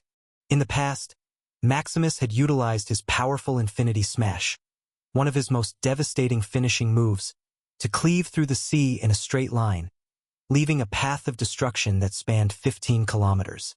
However, in comparison, a seemingly 2-kilometer-long spear made of hundreds of lightning bolts discharged by the Empress now wreaked havoc on everything in its path within a 25-kilometer radius, akin to a nuclear bomb. It was a testament to the Empress's incredible power and the sheer magnitude of her destructive capabilities. Even the most formidable of attacks from the hero of nature paled in comparison to the devastating force unleashed by her single lightning bolt. "We need to run as far as we can," spoke Khan in a serious tone. Meanwhile, Vildred, who intently gazed at the Empress from the true dimension, was barely containing his urge to fight. He was a lightning elemental royal dragon, while she was a lightning elemental Kukulkan. There was a time when he too was as strong as a peak 8th stage saint. And watching this battle kindled his fighting spirit. Control it. Both of your lives will be at risk if you reveal yourself, said Rathnar after noticing Vildred's composure. Meanwhile, the water elemental dragon and lightning elemental Kukulkan engaged in a fierce battle above the sea. The dragon flapped its wings, sending a barrage of water blades into the air, while the Kukulkan crackled with electrical energy, illuminating the sky with each powerful move. The two beings circled each other, sizing up their opponent before the fight began. The dragon attacked first, launching towards the Kukulkan with its jaws open. But the lightning elemental serpent was quick to react. Sending hundreds of bolts of condensed lightning, she summoned towards the dragon's head. The dragon narrowly avoided the attack, twisting its ginormous body to the side and unleashing a torrent of water that could tear through even legendary rank armor from its mouth. The water crashed against the Kukulkan, momentarily blinding it and allowing the dragon to take advantage. Just this small exchange caused ripples and tremors in the 20-kilometer radius as if two gods were fighting. This made the battle between kaijus on Earth look like a lame joke. The dragon swooped in, its talons on the small legs extended towards the Kukulkan. The lightning elemental empress responded by launching herself into the air, evading the dragon's attack and shooting dozens of those 2-kilometer-long spears of lightning at the dragon's underbelly. Roar! Varuna roared in pain as the electricity coursed through its body, but it quickly regained its composure, turning to face the Kukulkan once again. The Empress flew straight at the dragon, her wings creating a massive beam of golden lightning as she approached. The dragon responded with a powerful flap of its wings, creating a wave that knocked the Empress off course. Varuna took advantage of the opportunity, grabbing the Kukulkan in its jaws and slamming it into the rocky mountain range below. The nearby mountains and valleys crumbled like sandcastles and turned into smithereens just from the clash. Even a single impact from this unimaginably big body of the Empress had the strength to level cities. But the Empress was far from defeated. She emerged from the deep pits, her eyes crackling with electricity. She launched a series of lightning bolt spears at the dragon, striking it again and again. Varuna roared in pain, but it refused to give up. He retaliated with a burst of water, drenching the Kukulkan and temporarily short-circuiting its electrical powers. The two beings continued to fight, each one determined to emerge victorious. The dragon used its powerful wings to summon and create whirlpools in the water, while the Kukulkan darted through the sky, striking the dragon with spears made of lightning bolts. There were no magic spells or formations. Both of them weren't even using their respective domains as if it was a sign of weakness. This was a battle of pure physical strength and the fierce nature of the combatants. Mainly because even the legendary rank weapons, skills, spells, and magic formations couldn't even graze their bodies, given how strong both fighters were and how great their bloodlines were. As the battle raged on above the sea, land, and mountains, Varuna and the Empress clashed with ferocity. The dragon used its powerful water-based attacks to try and douse the lightning beast's electrical powers, while Kukulkan used its agility and speed to dodge the dragon's attacks that could cut mountains in half with a single slash as she struck back with thousands of bolts of lightning that could incinerate even the strongest mythical rank monsters. Despite Varuna's size and strength, the Empress was a master of aerial combat, using its lightning-fast movements to outmaneuver the dragon and launch surprise attacks. The dragon, on the other hand, was a skilled strategist, using the water it summoned to create waves and whirlpools to try and throw off the Empress' aim. Throughout this entire battle, they traversed around 300 kilometers in various directions in the past few hours. And no matter where they went, only destruction and annihilation followed. Khan, who watched this battle from 50 kilometers away in the sky, understood why true descendants were only second to the god beasts. Because once they reached their peak and learned to harness their bloodlines to the fullest, no other beings, unless it was a royal dragon or a 9th stage saint, could do anything to them. They were basically the world calamities roaming the world. As the battle wore on, it seemed that the dragon had the upper hand. The Kukulkan was battered and bruised, and its powers were beginning to wane. But then, something unexpected happened. After 4 hours of constant battle, it came down to the finale. Stab! The Empress in her injured state managed to bite Verena in the throat, and using her enormous wings, she forcefully flew higher in the sky. Is she? Wondered Atrus in disbelief. Yes, replied Vildred and cemented Khan's suspicion. She's taking him to the outer space. The long and devastating battle between Verena, the superior dragon, and the Empress of the Beast Empire took a pivotal turn when she gravely injured her opponent, forcing him to take to the sky. With her enormous, 20-kilometer-long serpentine body coiled around Verena, she matched his physical structure. Unlike Vildred, the sea dragon didn't have larger arms and legs, but his sharp claws easily tore through Kukulkan's body, spraying her black blood in gallons as they ascended into the stratosphere. Despite her deep wounds and mauled flesh, the lacerating Empress did not weaken her grip on Verena's throat, and their struggle continued. Black and blue blood decorated the ground below, belonging to Kukulkan and the dragon, respectively. Her determination was evident, and she was not going to let go until she had accomplished her goal. The battle reached new heights, and the sky became a canvas for their fight. And as Vildred had predicted, the Empress' aim was the exosphere. In Vantria, it was 1,800 kilometers above the ground level, unlike Earth, where it was only 800 kilometers. "You will kill both of us," said Verena telepathically while suffering great anguish. "Are you scared, dragon? You should have thought before daring to enter my empire," bellowed the Empress, her tone filled with fury as their enormous bodies kept flying higher at incredible speed despite their size. "Who sent you?" she questioned in a furious voice. "Was it the Dragon Emperor?" Her words turned rageful, but in response Verena spoke. "I do not serve that tyrant. I have already pledged myself to a new master." The pride in his voice was noticeable, as if his new master was above the current Dragon Emperor. "Who?" asked the Empress, still ascending with all her might. "You know who. He will wipe out every inferior species from this planet, and we dragons will once again achieve our golden age," clamored Verena. "You have no pride even for a superior dragon. Those I fought before would rather die than bow to someone like him. Alas, it makes no difference. You shall pay for invading my domain," declared the Empress, her voice disregarding the information. She knew whom Verena spoke of, but she didn't fear that entity in the slightest. And finally, they reached the border of the exosphere. Given her size, sheer strength, and rank, it only took the Empress 20 minutes, and finally, crackle, crackle. With her body crackling with energy, the Empress gathered all the lightning bolts that ran across her entire body and focused them in her mouth.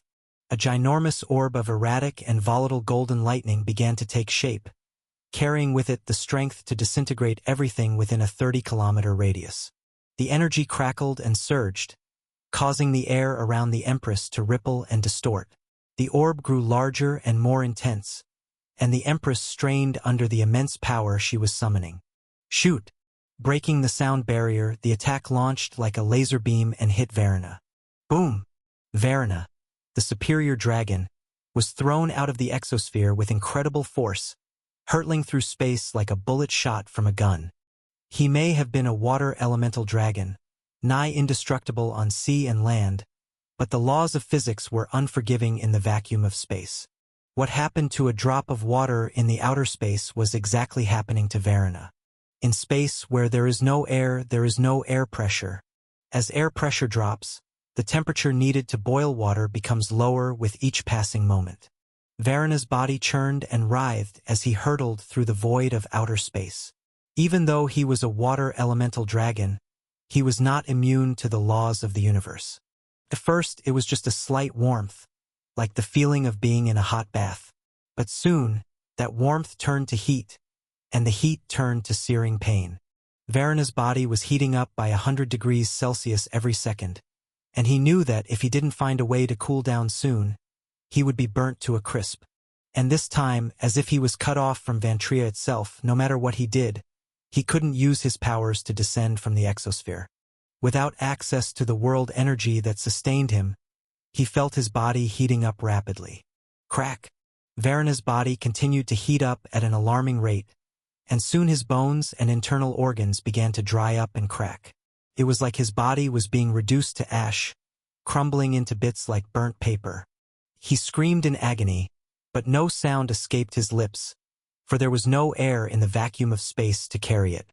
As the temperature rose, Varana's body began to evaporate from the inside out. His once mighty form was reduced to a wispy, ghostly vapor, shimmering in the starlight. In the end, Varana, the 16-kilometer-long sea dragon, was reduced to nothing but dust, drifting away into the endless expanse of space. The battle between the top terrifying beings was finally concluded, and the Empress of the Nader Empire was the final victor. Half an hour later, the Empress descended the skies and took her humanoid form, completely healed. A female figure materialized, standing at an imposing height of 2 meters. She was a woman, with shimmering blue eyes and faint violet hair, and a human-like face that seemed to radiate power and strength. But what set her apart from any human woman was the pair of large, black feathered wings that sprouted from her back. They spread wide, as if ready to take flight at a moment's notice, and their feathers gleamed in the light of the room. The Empress was clad in a suit of ancient rank armor, crafted from a mix of gold and black hide, as well as bones of a basilisk. The armor was intricately designed, with swirling patterns etched into the surface, and it seemed to pulse with energy, as if alive. Despite her imposing physique, the woman emanated an aura of regal authority that commanded respect and awe. Her golden crown-like helmet only added more to her majestic aura, making others to want to worship her, and her muscle-mommy build and striking beauty were but a small part of her overall presence, which felt almost godlike in its power and might. Even a casual glance at her was enough to make one feel as though they were in the presence of a being of immense strength and wisdom, a goddess descended from the heavens to walk among mortals. This was the ruler of the Nader Empire, a figure loved, respected, revered and adored by more than 6 billion citizens regardless of their species and standing in the society. The Empress, Kali Adesisha.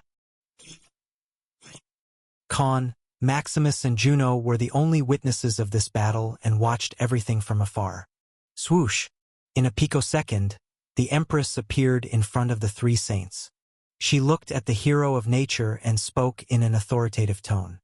It was a foolish decision to engage in that fight against Charuf. You could have died. You're lucky that I traveled 30,000 kilometers from the capital the moment I heard that you were fighting it. And that dragon would have definitely killed all of you had I not appeared here. She spoke with visible discontentment in her eyes. But millions of people would have died if I didn't act, spoke Maximus, unapologetic. It doesn't matter. Are you not aware of the role you have to play? She spoke with visible anger on her face. You barely managed to become a 5th-stage saint just a year before the Conclave of Heroes. After what happened with Hero of Fire and the recent war that started with the Elven Empire, the last thing we want is our own hero dying before even entering that place. Her firm voice made everyone feel a great sense of pressure. Right then, Atrisu asked, "What place?" However, bang! As if dozens of mountains were dropped on his body, the blue wolfkin was forced to kneel. "Did I give you permission to speak or ask questions?" asked Kali, her gaze extremely cold and unforgiving. Atrus Bellator, is it? The heavenly king of fire surely chose someone with higher Fenrir bloodline purity. But you're officially not part of true descendant families. Still, I will spare your life for this impetuous behavior this time given how you aided the hero in killing Charuf. She spoke with a sense of hostility. "I apologize, your majesty. I misspoke," said Atrus, barely managing to maintain his stance. "Next time, know your place," said Kali and gazed at Maximus. "Maximus, you will come with me. It's time you reunite with your team members again," declared Kali Adesisha.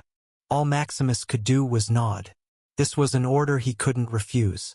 In the end, he gave an understanding gaze to Atrus. Both had a good impression of each other.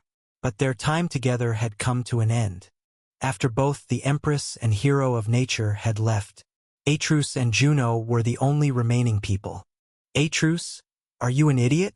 Why would you be so brazen in the presence of the Empress? She asked in an exasperated tone. Don't you know that Basilisk tribe is hostile towards us since she dislikes the tribes and disciples of the 4 heavenly kings? She questioned his judgment. Why? Asked Atrus, completely oblivious to the reason. Because those 4 are the only people who can one day threaten her position and challenge her for the throne. Our master is one of the 2-peak 7th-stage saints, and the day he becomes an 8th-stage saint, he might challenge her one day in trial by combat. And you just handed her a reason to kill you.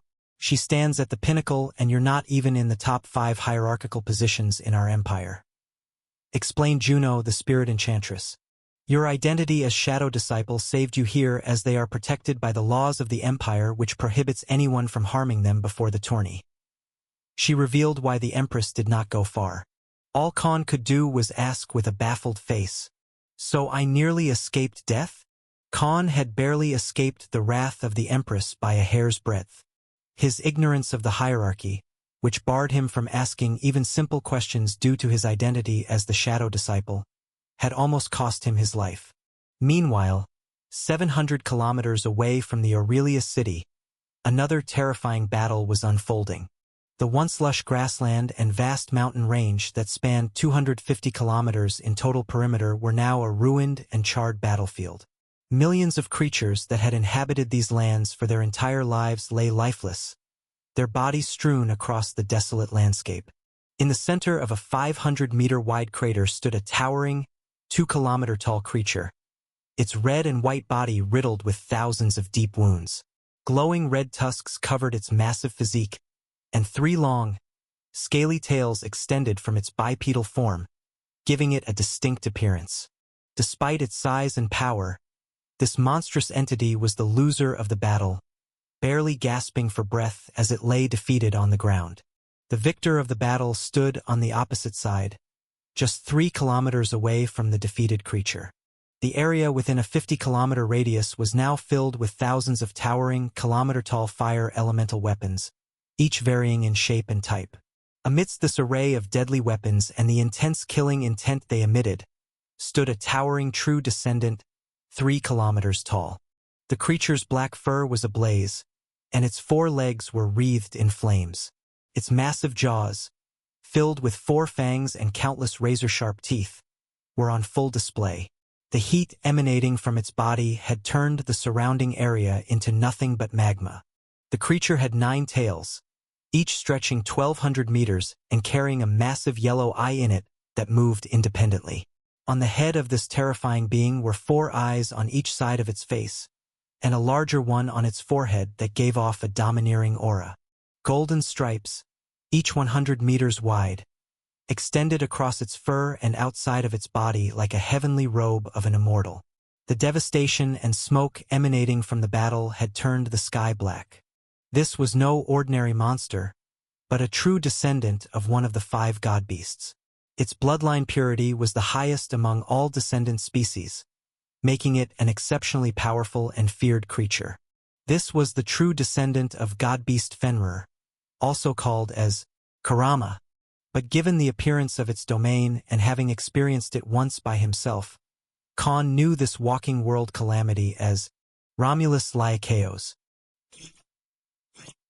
The battle had already reached its end, and the enemy was now at its last breath. However, Romulus, the heavenly king of fire, had yet to deliver the final blow. "Humph! Is that all?" he snarled, his ghastly tone sending shivers down the enemy's spine. "How dare one of the 12 Rakshasas invade my beast empire, right at the border of Elysium, the domain under my protection?" His words were filled with murderous intent, and his imposing presence alone was enough to petrify the enemy. "Just kill me already. I will not spill any secrets. Besides, my work in this empire is already done," spoke the demonic creature with a fearless smirk, unafraid of death. "Idiots! Don't act like we're a pushover by attacking our borders and awakening the dormant mythical monsters across the Empire. It took us some time, but we already figured out the motives of the Demon Empire. Spoke Romulus in his true Kurama form. Is it because the Demon Emperor became an 8th stage saint that pests like you are no longer worried about brazenly attacking and seeking war with the rest of the empires? He taunted the enemy. The enemy on the other side was perplexed. How did they figure it out so easily? It thought, looks like your attempt to cause a diversion and spread chaos across the entire empire has failed. Romulus remarked, his voice oozing with disdain. And you were overconfident to choose my territory among the 4 heavenly kings to infiltrate. He continued, his eyes narrowing as he glared down at the enemy. Just because you have the royal true demon bloodline doesn't mean you're on par with us true descendants. His words were laced with a sense of superiority, as he looked down on the enemy who was nothing more than an intermediate 7th stage saint in his eyes. Despite the fact that the enemy possessed the bloodline of a royal true demon, which made him as strong as a beginner 8th stage saint, it meant nothing to Romulus. Being a true descendant of a god-beast himself, he had a considerable bloodline advantage. Moreover, as the Apostle of Slaughter, he possessed knowledge of thousands of battle strategies, combat techniques, and weapons of war. These 3 factors combined made him far more powerful than any Rakshasa who served directly under the Demon Emperor. I know what your other objective is, but this is your end, said Romulus, and soon, without warning, a 1-kilometer-wide blood-red and golden formation, shaped like the moon itself, materialized behind Romulus's 9 tails.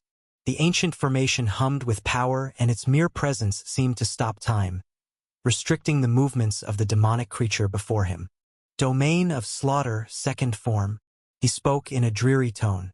Kami no Tsukiyomi, he bellowed, and the demon entity before him was stabbed with massive chains that shot forward from the enormous golden archaic formation. The hundreds of massive golden coins stabbed the demonic creature and quickly started sucking in its blood and life force at extremely fast pace, as the enemy couldn't even gather the strength to move. Crack, crack. But before the massive finishing move could complete its task, a deafening rumble filled the air as a massive crack tore through the fabric of space. Boom! A demonic claw of equal size to the 2-kilometer-tall monster reached out, grabbing hold of it and pulling it inside the void. Despite Romulus's attempt to stop the creature, it seemed that something else had intervened. Moments later, the formation behind Romulus's 9 tails dissipated, and he released a heavy sigh. The chains binding the Rakshasa broke and shattered into bits as Romulus revealed an ugly expression. Cowards! They need the Demon Emperor to act himself to save their lives. He spoke with eyes full of wrath. Yes, this ginormous claw that was of the same size as the opponent belonged to none other than the Demon Emperor himself, who decided to meddle in and save his underling at the last second. If it's just the Nader Empire, and given the kind of trouble they're causing everywhere, I wonder what's happening in other empires across the world. He spoke in a tone filled with concern, as if a great calamity was on its way. Demon Empire, they have started making their moves. If we don't act now, things will get troublesome before. He spoke and continued in a despondent voice. The Conclave of Heroes. As the sun rose on the next day, Khan, who was disguised as Atrus, made his way to the designated meeting place where he was to rendezvous with Romulus and the council members of the tribe. He had no idea that just the day before, Romulus had also been engaged in a brutal deathmatch just like him. Now it is time, said Romulus, for the Elysium tribal tourney. Afterwards, Romulus invited Khan to his private villa where they discussed the intricacies of the tribal tourney and the 12 tribes of the Nader Empire. Romulus explained how the tournament worked and what was at stake for each tribe. This time around, the tournament was being held in Elysium, which was one of the 5 regions of the empire. The other regions were protected by the heavenly kings, while the capital was protected by the empress herself. Fenrirborn tribe was the leading force in charge as the strongest and wealthiest tribe among the 3 prominent tribes in the Elysium. The combat tourney was an annual event that took place in different regions every year.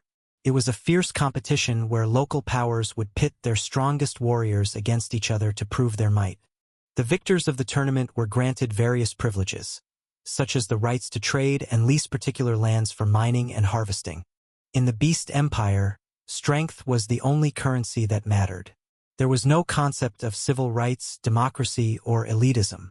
As long as one had the ability to overpower their opponents, their origin or background was irrelevant.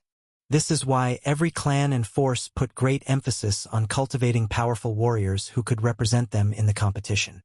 However, the true pinnacle of the tourney occurred once every 20 years, called the tribal tourney. This was known as the Empire-level tournament, a massive competition that involved only the 12 biggest tribes of the Beast Empire. The scale of this tournament was unmatched, as it included not just the local powers, but also other regions of the empire. The stakes were incredibly high in this tournament, as the main forces and tribes would compete for licenses and rights to control and harvest from various regions of the empire. As a result, only the most elite warriors of the young generation, who were at the peak of their strength, were chosen to participate in the 20-year tournament. The 12 tribes each sent their strongest warrior to the 20-year tribal tourney. Each warrior would compete in 3 matches, and based on their results, they would either progress to the next stage or be eliminated. The first 3 warriors with the lowest wins would be eliminated, having only 9 left. The remaining 9 warriors would then each have 3 rounds, and 3 more warriors would be eliminated based on their performance. The 6 remaining warriors would then compete in 2 matches, with only those who won both matches progressing to the semifinals. If only 2 warriors won both matches, they would proceed directly to the finals. However, if 3 warriors won both matches, they would compete in 2 more rounds, and the final 2 warriors with the most wins would battle for the championship. Yet, like everything else, things were not going to be so simple for Khan, because unlike the Emperor's chosen competition he had fought in the Rocco's Empire, every single combatant in the tribal tourney was a 5th stage saint. Khan learned of the bylaws on which the tribal tourney operated on. The winner of the tournament and the tribe or force they represented would be granted the right to lawfully control a part of the Beast Empire for the next 20 years. This property would be theirs until the next 20-year tournament, where they would have the opportunity to fight for their claim and potentially expand the prosperity of their own tribes. This event was steeped in tradition, so much so that not even the reigning emperor or empress could veto or stop it. And it had a profound impact on Atrus, also known as Khan, a shadow disciple. Each combatant was a shadow disciple, just like him, someone who had been secretly trained by the tribe leaders and honed throughout the years in preparation for this tournament. While not every tribal tourney had 5th stage saints as the combatants, this one had set a minimum requirement of 5th stage saints, and every single shadow disciple was a prodigy, born once a century. But the biggest twist of all was that every match would end with a clean victory. This meant that no quarter would be given, and the stakes were high. Atrus knew he would have to give it his all if he wanted to emerge victorious. In a departure from previous tournaments, killing was only allowed in the semifinals and finals. Khan could tell that this rule was intended to preserve the strength of the empire, since 5th stage saints with domains were a rare commodity, with fewer than 30 even in the Nader Empire. Losing 1 or 2 was acceptable, but losing them all could be catastrophic. As a result, the stakes were extremely high this time around, but losses would be kept to a minimum. If a shadow disciple emerged as the winner, they would have the right to demand to become the official disciple, even if the tribe leader himself did not approve. This was a highly coveted prize, as the winner would become the official successor of their tribe or clan. Throughout history, very few shadow disciples had declined this prize. In the rare cases where they did, the ruler of the empire would grant them something of significant value, such as a title, a position in the imperial rule, or even lands to inherit as their lord, similar to a noble. There was one important caveat, however. The total length of the land granted could not exceed 100 kilometers. In the past 700 years since the Nader Empire had been freed from enslavement by its former human race oppressors, there had been fewer than 5 instances where a winner had requested land, so no one considered it a significant threat. However, there was one loophole that had been exploited before. On one occasion, a winner had declined to become the official disciple but had requested lands. However, a few years later, the tribe leader had turned him into the official disciple, giving him both benefits. This loophole had not gone unnoticed, and the laws of the empire had been amended to prevent its exploitation. Now, winners could only choose either land or position, and they had to relinquish their right to become the official successor until their last moment. With all this in mind, it was now time for Khan to put his skills and abilities to the test. He had spent the past year learning from Romulus, Rathnar, and Vildred, and he was confident that he was more than prepared for this challenge. 3 weeks had passed since the announcement of the tournament, and now it had officially begun throughout the empire. Millions of holographic screens and thousands of city-wide celebrations were held in every corner of the land. At the very center of Elysium, a town was created solely for hosting the tribal tourney, and the main attraction was a colossal 3-kilometer-wide coliseum with a circular arena that was 1 kilometer in diameter. The host of the tournament was none other than the Fenrir-born tribe leader, the heavenly king of fire, known as Romulus Lycaeus. Throughout the coliseum, there were 4 pavilions dedicated to the other 3 heavenly kings and the empress, along with many influential figureheads of the empire. The arena was smaller in size than one would expect, considering that all combatants were 5th-stage saints.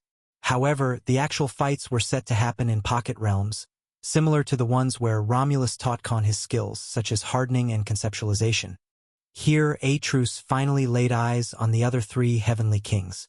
The Beast Empire was protected by 4 powerful leaders on outer fronts, known as the Heavenly Kings. Each king was a formidable beastkin warrior, with exceptional strength and unique abilities that made them nearly invincible on the battlefield. One of the Heavenly Kings was a white lionkin named Halder, who held the title of Heavenly King of Light. He was a peak 7th-stage saint and general of the western region of the Nader Empire. Another heavenly king was an intermediate 7th-stage Saint Blue Apekin named Kaida, who was known as the Heavenly King of Water.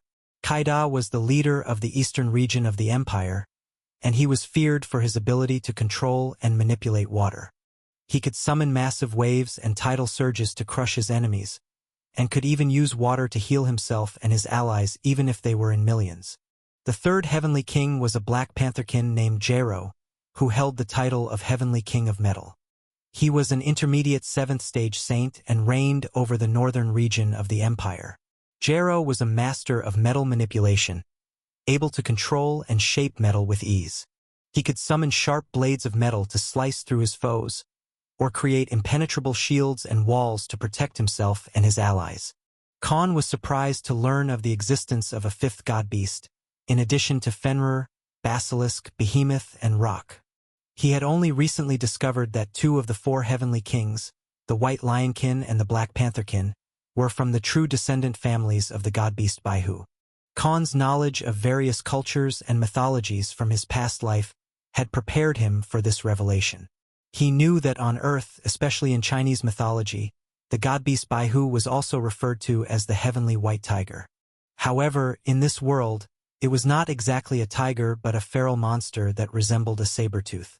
The Baihu's descendants included lionkins, tigerkins, pantherkins, felinikins, and species that looked like cheetahs, all of whom carried a trace of the god-beast's bloodline. The Baihu was known for having the most descendant species across the world, and many of its descendants were territorial by nature. Many of its descendants did not associate with other descendant species and guarded their territories fiercely. Similar to how lions, tigers, leopards, and panthers did not share the same mountain on Earth.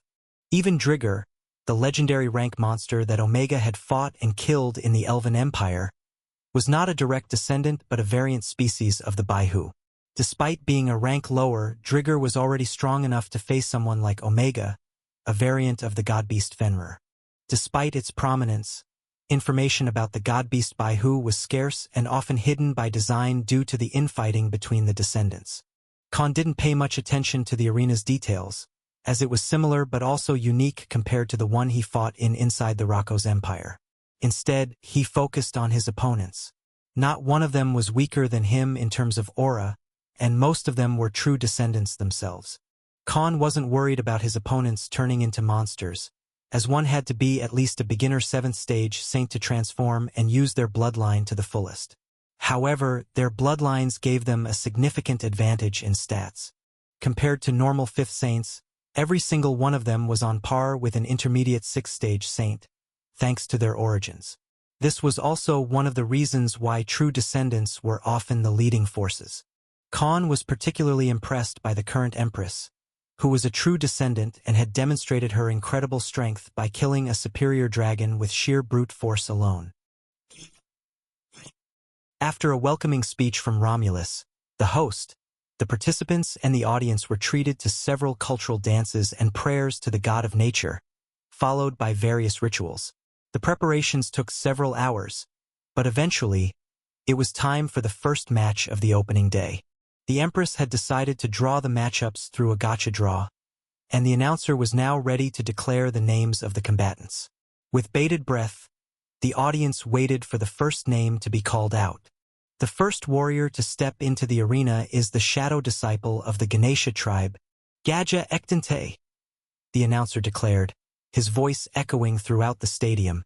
Khan watched with interest as Gaja Ektante walked towards the arena, his footsteps measured and confident. His opponent, the announcer boomed, is none other than the dark horse whom no one had even heard of before the announcement. The crowd's excitement grew as they eagerly awaited the arrival of the unknown challenger. Suddenly, the arena fell silent as a massive 3-meter-tall blue wolfkin strode confidently into view. The shadow disciple of the Fenribone tribe. The announcer paused for effect.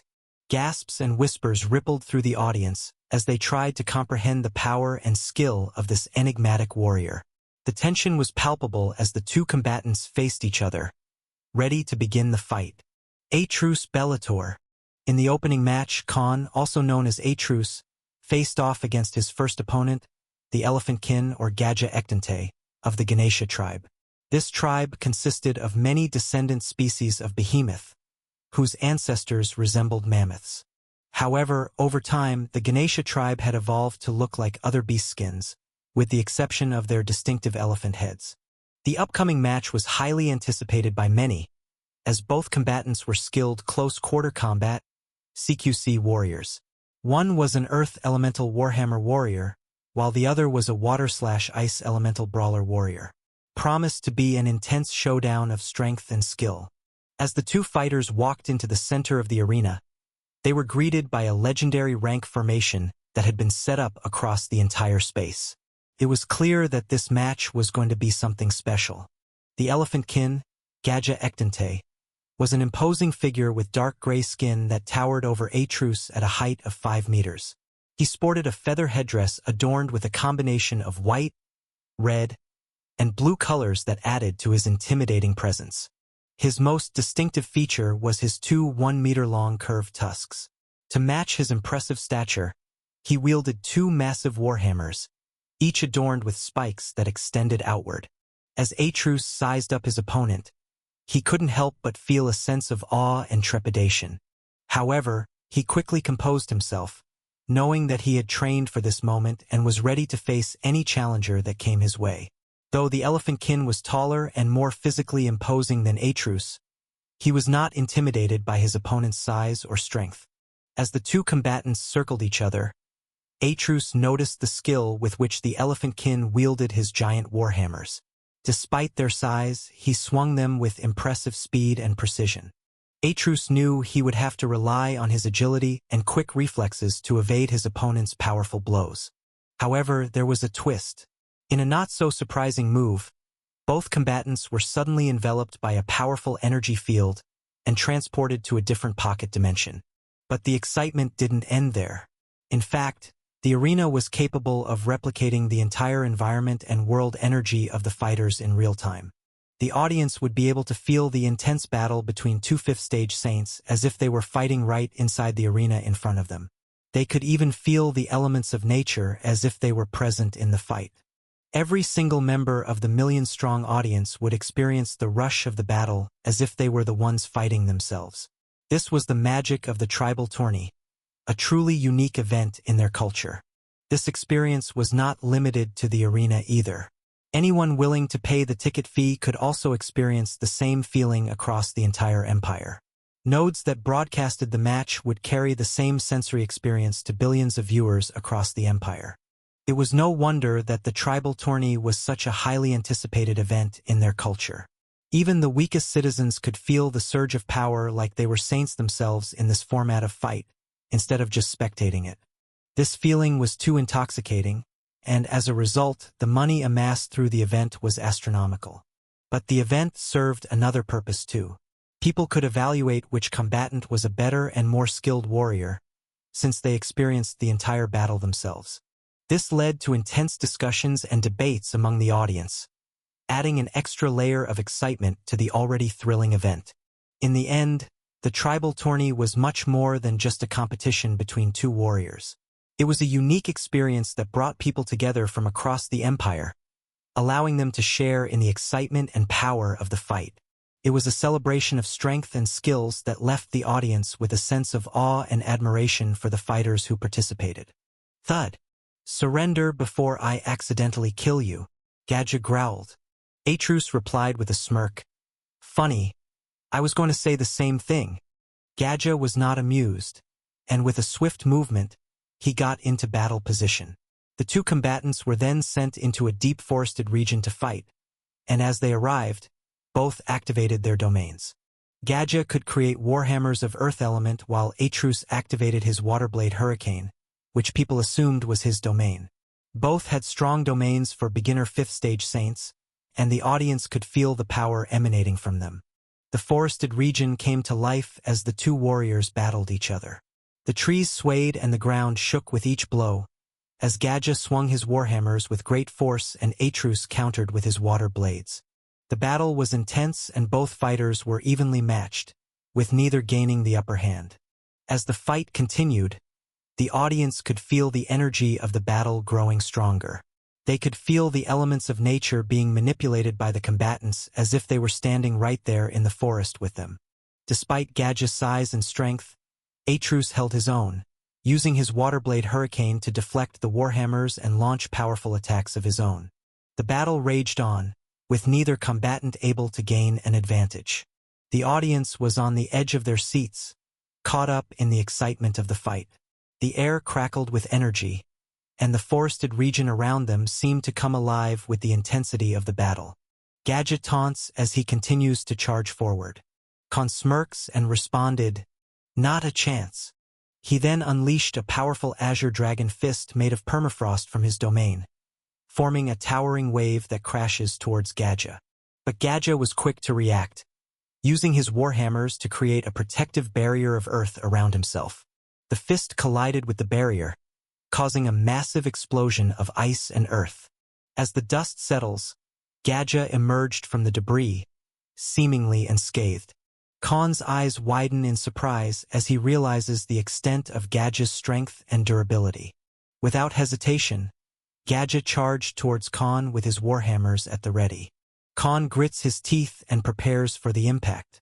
However, this was all just within his expectations. As the entire Nader Empire spectated the match. Boom! Atrus and Gadja, the two combatants collided with a thunderous boom, causing shockwaves to ripple throughout the forest. The audience watching the battle from the safety of the arena could feel the intensity of the impact as if they were right in the middle of the battle.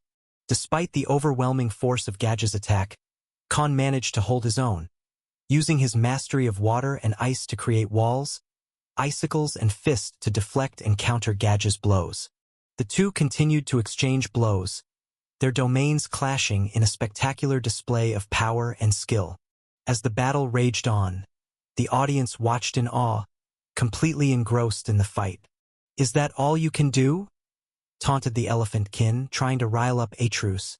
Despite the mocking, Atrus remained focused and determined, using his training and instincts to anticipate the elephantkin's every move and hit at his vital spot right when the opponent made unnecessary swings.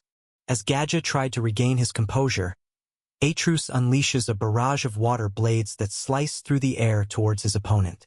But Gadja was quick to react, and he dodged them with ease. He charged towards Atrus, swinging his warhammers with tremendous force.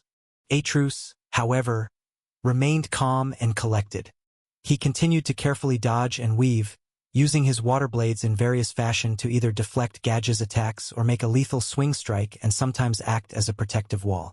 With each attack and dodge, he inched closer to his opponent, waiting for the perfect moment to strike. And then the moment finally came.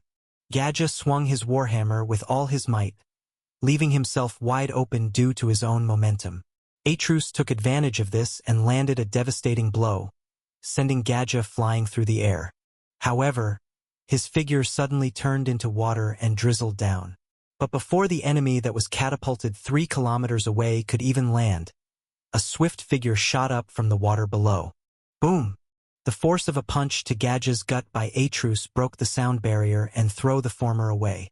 Observers could even feel the impact as if they were the ones who delivered the punch, making it evident to everyone how strong it was. Khan, who swiftly switched places with one of his doppelgangers in hiding, appeared in front of Gadge, who swung his warhammer with a single hand. But he quickly ducked and delivered an uppercut to his opponent's jaw. Of their seats, feeling as if they were the ones deciding the fate of the match with every devastating 1101 blow and terrifying attack made by the combatants. Gadge staggered backward, his head spinning from the blow. Atrus maintained his focus and stance, not rejoicing just because he landed a hit. He knew that the fight is far from over and remains prepared for his opponent's next move. The fight between Atrus and Gadge had been going on for hours, and the audience was on the edge of their seats, feeling as if they were the ones deciding the fate of the match with every devastating blow and terrifying attack made by the combatants. But as the fight continued, the spectators began to notice a pattern. Gadge was in a hurry to finish the match, while Atrus was using his opponent's height to find weaknesses and create opportunities to land powerful blows. Despite being seasoned warriors, Gadge was getting exhausted rapidly due to the excessive physical force and movements he had to make to swing his weapons. As 5th stage Saint, he should have been able to fight for days without tiring, but something was amiss. The audience wondered why this was happening. Was it because Gadge was using his legendary rank warhammers? But even a 100-ton weight was like lifting a tablespoon for him, given his rank. Only then did they realize something crucial. All of Atrus's physical attacks did not carry any world energy. He was fighting with pure brawler skills and technique, depending solely on his physical strength. In contrast, Gadge, as a shadow disciple of the Ganesha tribe, was not only using his domain but also all his skills, and even his weapons were greatly consuming his world energy. This was the reason for his exhaustion. Atrus's strategy of using his opponent's height to create opportunities and landing powerful blows was working, while Gadge's excessive use of world energy to cover his offense and defense was tiring him out. The audience watched in awe as Atrus slowly but surely gained the upper hand, his physical strength and brawler skills proving to be a formidable match for Gadge's domain as the latter kept destroying his massive summon warhammers in the sky while also beating the elephantkin physically. It was a testament to the power of pure physical prowess. Finally, Atrus made his move. He let his opponent close in and attacked the most damaging parts of his anatomy, the tusks. Atrus's blow hit the tusks with such force that they broke, causing direct damage to the enemy's skull and nervous system. This caused great confusion and disorientation, giving Atrus the 1-second window he had been waiting for all this time. With his opponent dazed and reeling, Atrus finally unleashed his most powerful attack. Whoosh! Atrus clasped his palms and made a joint fist, and right before Gadge could even come out of daze, boom! He made a double fist drop, causing the ground to shake and the trees to sway within a 3-kilometer radius. After few seconds, the entire empire saw the result. Gadge was buried deep in a hole, completely knocked out and covered in a pool of his own blood. Atrus, on the other hand, didn't even break a sweat during the entire battle. He emerged as the clear winner, having proven that pure physical strength and technique could triumph over world energy even if you used a domain. The audience erupted in cheers and applause, marveling at the display of sheer power and skill they had just witnessed. Atrus basked in their adoration, knowing that he had given it his all and emerged victorious. As he walked away from the arena, Atrus couldn't help but reflect on the strategy he put to practice in this fight. This was neither a bloody battle, and nor did he make some outstanding last-moment move that no one saw coming. In terms of strategy, it was simply a long-drawn battle with only occasional plot twists and limited display of skills. Khan as a warrior hadn't even used 50% of his strength in this battle. But he realized that sometimes, just like Romulus taught him, it wasn't just about raw power or flashy techniques. The ability to seize opportunities when they presented themselves also played as a huge factor than just headbutting your enemy from the get-go just because you had more strength. It was not a matter of flashy movements or devastating attacks. It was a matter of patience and endurance. After defeating Gadja in the arena, Atrus made his way to the pavilion of the Fenrir-born tribe. As he sat down to rest, many spectators believed that the battle had been won with a decisive move. However, what they didn't know was that Khan had barely used 30% of his strength throughout the entire fight. By physical stats alone, Khan was already comparable to a 6th-stage saint.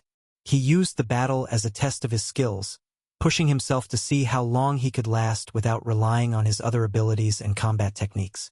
Despite his formidable power, Khan refrained from using any of the 5 combat techniques taught by Romulus. He repressed his strength during the entire fight, concealing his true potential. Few knew the extent of Khan's abilities, and even fewer understood the true nature of his power. He possessed a rare combination of strength and strategy that made him a formidable opponent. While some might have considered his decision to hold back in battle as foolhardy, to Khan, it was a necessary test of his own limits and a way to refine his skills.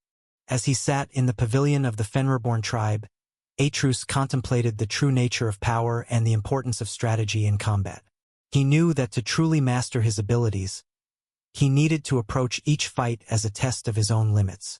The path to greatness was not just about raw strength but also about mastering the art of strategy and discipline. In reality, Khan wanted to create the impression that he was struggling against an equally ranked opponent, so that no one would consider him to be the strongest enemy. He recalled the words of Sun Tzu, "Be extremely subtle, even to the point of formlessness. Be extremely mysterious, even to the point of soundlessness.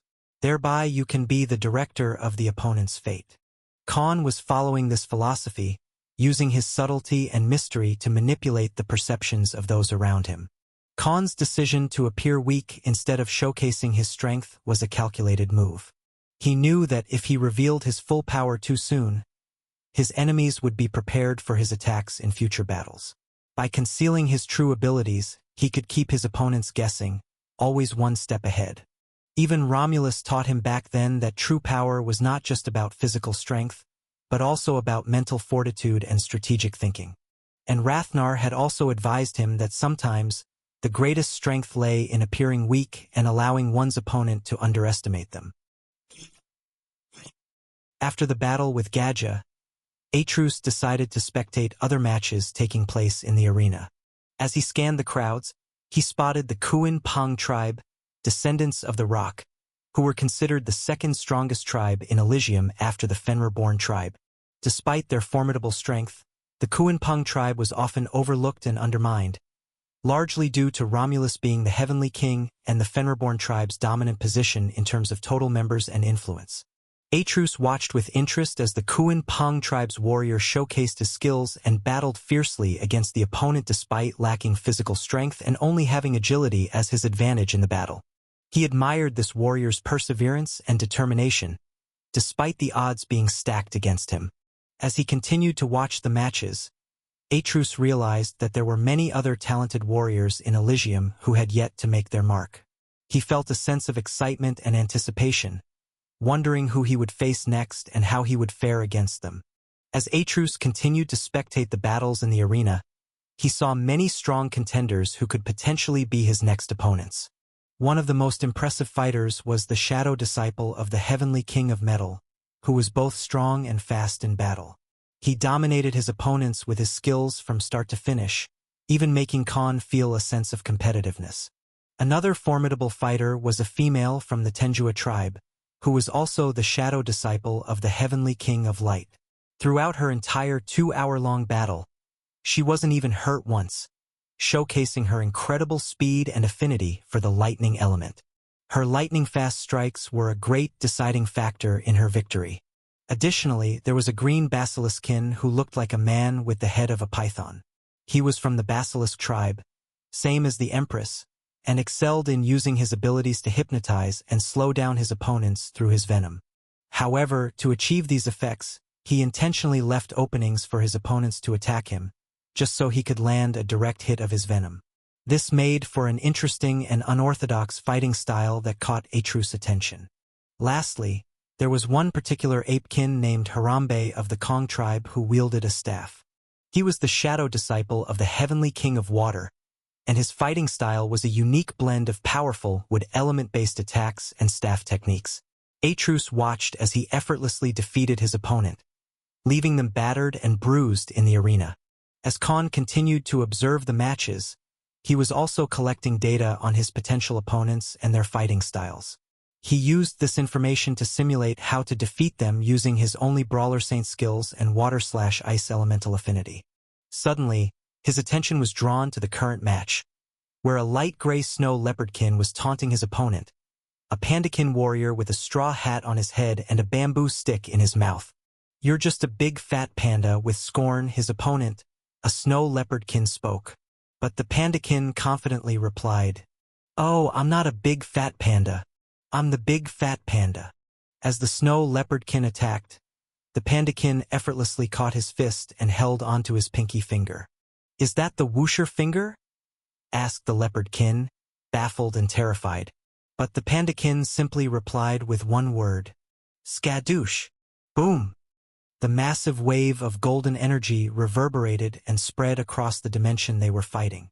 As the aura finally fainted, the leopard was knocked unconscious while the pandakin won the match with ease. Facepalm. Khan, who sat in his pavilion, facepalmed himself, worrying about the copyright lawsuits. Finally, after a long time, his opponent was decided.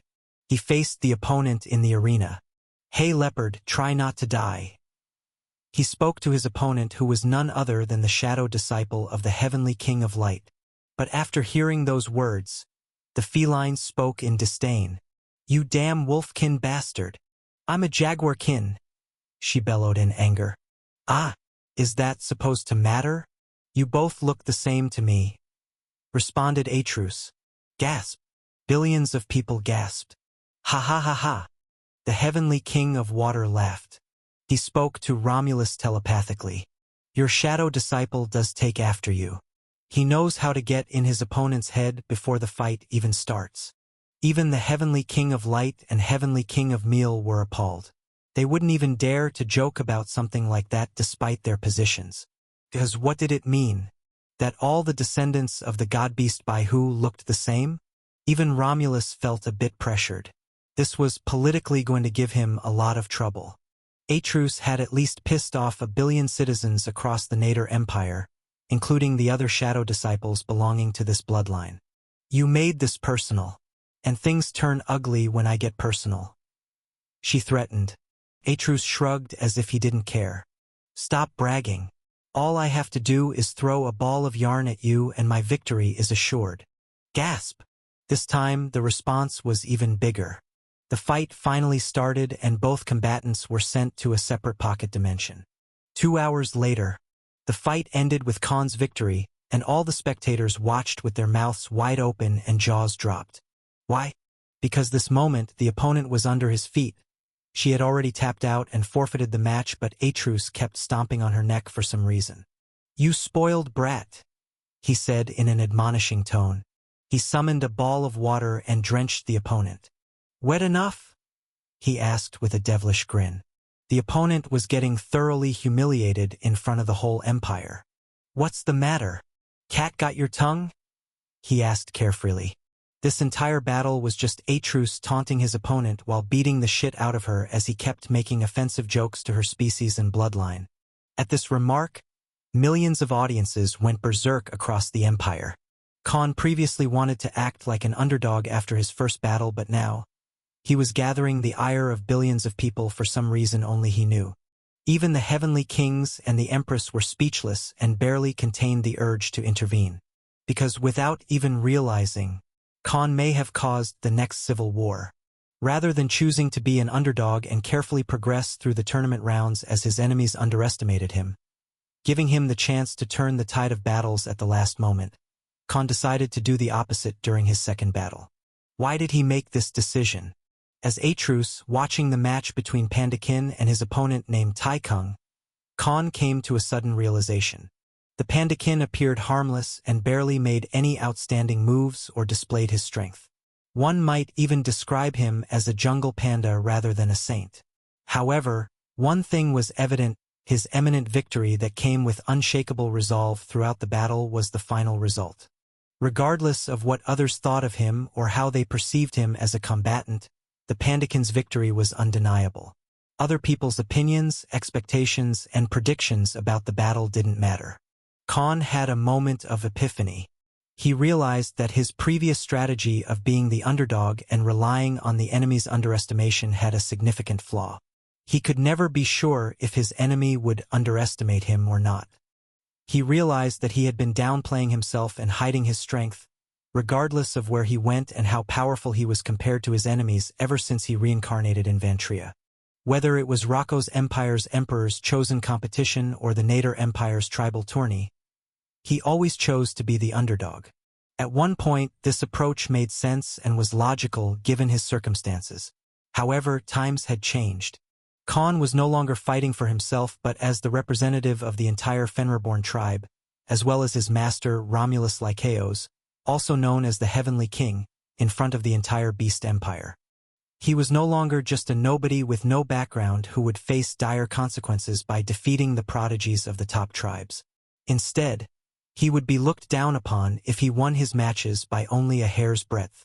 Khan realized that he needed to change his mindset and strategy. He understood that he had to show his full strength and not hold back, as he had done in the past, and prove that the decision to make him the Shadow Disciple was not a mistake. He understood that continuing to downplay himself and hide his true strength would tarnish the reputation of his master and the entire Fenrirborn tribe, who were looking forward to his impressive performances in the tournament. He realized that he shouldn't always have to be the underdog and cower in front of people to hide his identity. It might have been acceptable in the past when he had no background, influence, or force backing him. However, now he had all these things at his disposal, and he was clearly stronger than everyone in the tournament. There was no reason for him to hide like someone avoiding the eyes of the top powers. Khan could even conceal his bloodlines and auras from an 8th stage now, so there was no point in acting like a guy who only revealed his true battle prowess at the last moment. He realized that he had to be confident and show his full strength to represent his tribe and master to the best of his ability, as this was the only way to help him in the future where he would be treasured instead of being looked down. At this moment, he realized another saying: "The supreme art of war is to subdue the enemy without fighting. Supreme excellence consists of breaking the enemy's resistance without fighting." When this strategy was realized, forget choosing to fight you. Your enemies would either surrender or run away from the battle itself. Becoming a figure who can break the enemy's will to fight was something Khan hadn't experienced ever since he was reincarnated in Vantria. Victorious warriors win first and then go to war, while defeated warriors go to war first and then seek to win. Spoke Khan. I don't want to be a trash who can do nothing but play the mind games to win. My entire training and all those million deaths I suffered through would mean nothing if I am still acting like someone who can be undermined by their opponents. It is my opponents who should tremble in fear as they stand in front of me. He spoke to himself with a tone filled with indomitable resolve. And right after making this doctrine as his approach for the rest of the tourney, Khan overwhelmed his next opponent while disgracing her in front of the entire empire. Why did he make derogatory remarks about her species and mocked her tribe? Because no way his opponents would take him seriously or decide to go all out unless they hated and feared him first. All the power he achieved through training would never be brought forward if the opponents didn't treat the battle seriously, as if their and their entire tribe's honor was on the line against Atrus. He voluntarily chose to be the bad guy who commanded hatred and disdain as he crushed his enemies under his feet.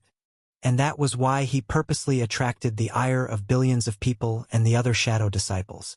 to test himself to the best of his abilities and cement himself as the strongest of this tourney so no one looks down on him, and also his master as the representative of the Fenrirborn tribe. Crack! Under his feet, Atreus crushed the feline's entire arm and the opponent passed down from intense pain.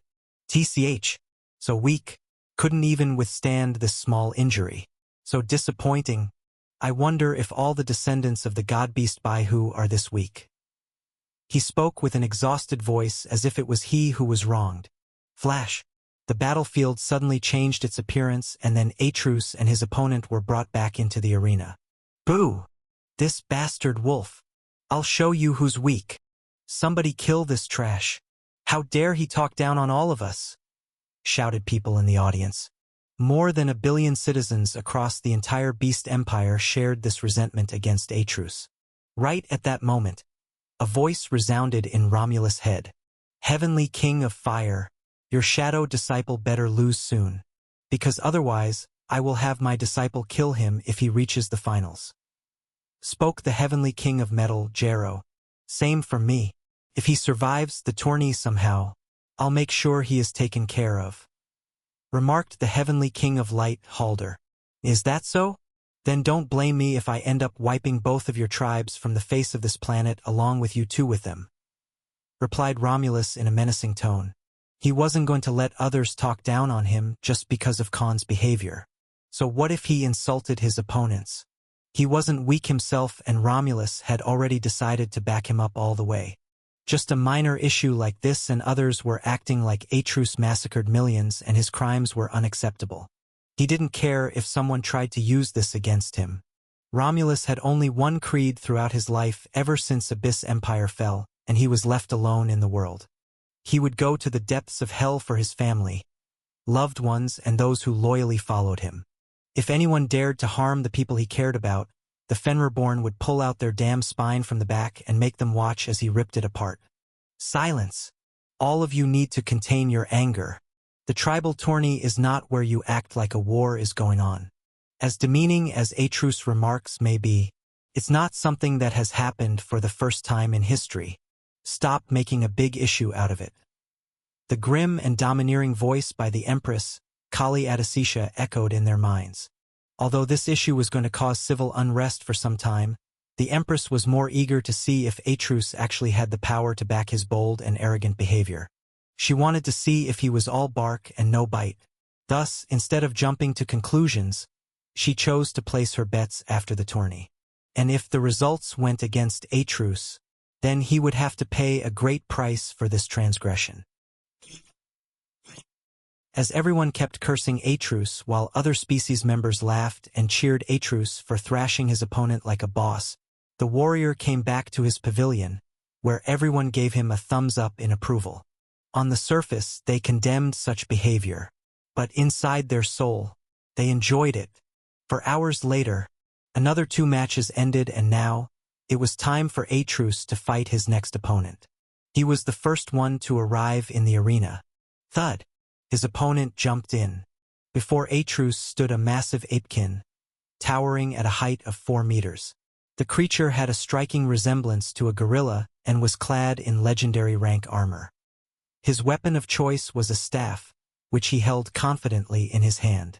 The sheer size and strength of the apekin were intimidating, even for someone like Atreus, who was no stranger to formidable opponents.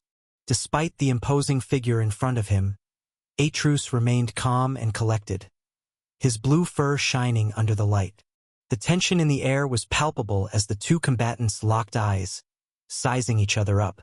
This new opponent was none other than the shadow disciple of the Heavenly King of Water, Harambe of the Kong tribe. Atreus stood before Harambe of the Kong tribe, the shadow disciple of the Heavenly King of Water, Kaida.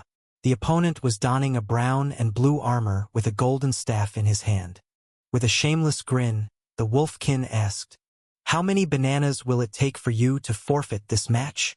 Do I look like a monkey to you?" He retorted. Harambe's irritation was palpable. In a benign tone, Atreus offered, "I will provide you with a free supply for the next year if you accept." "Ha ha ha," he mocked. Harambe scoffed at this foolish proposition, laughing derisively. But Atrus was not deterred. He raised the stakes. How about 5 years? Nonsense.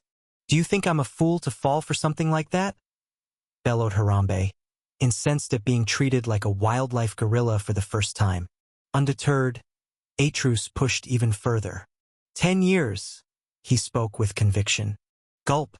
Harambe faltered, his movement coming to a halt as he gulped, clearly taken aback.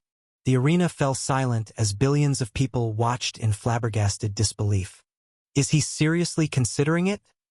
A foxkin in the audience exclaimed. The heavenly king of water face-bombed himself in exasperation at this turn of events. What kind of childish shenanigan is this?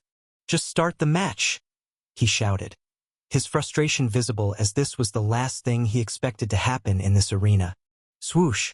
In the next moment, the combatants were transported to a battlefield crafted from a world of multicolored glass and high-grade crystals.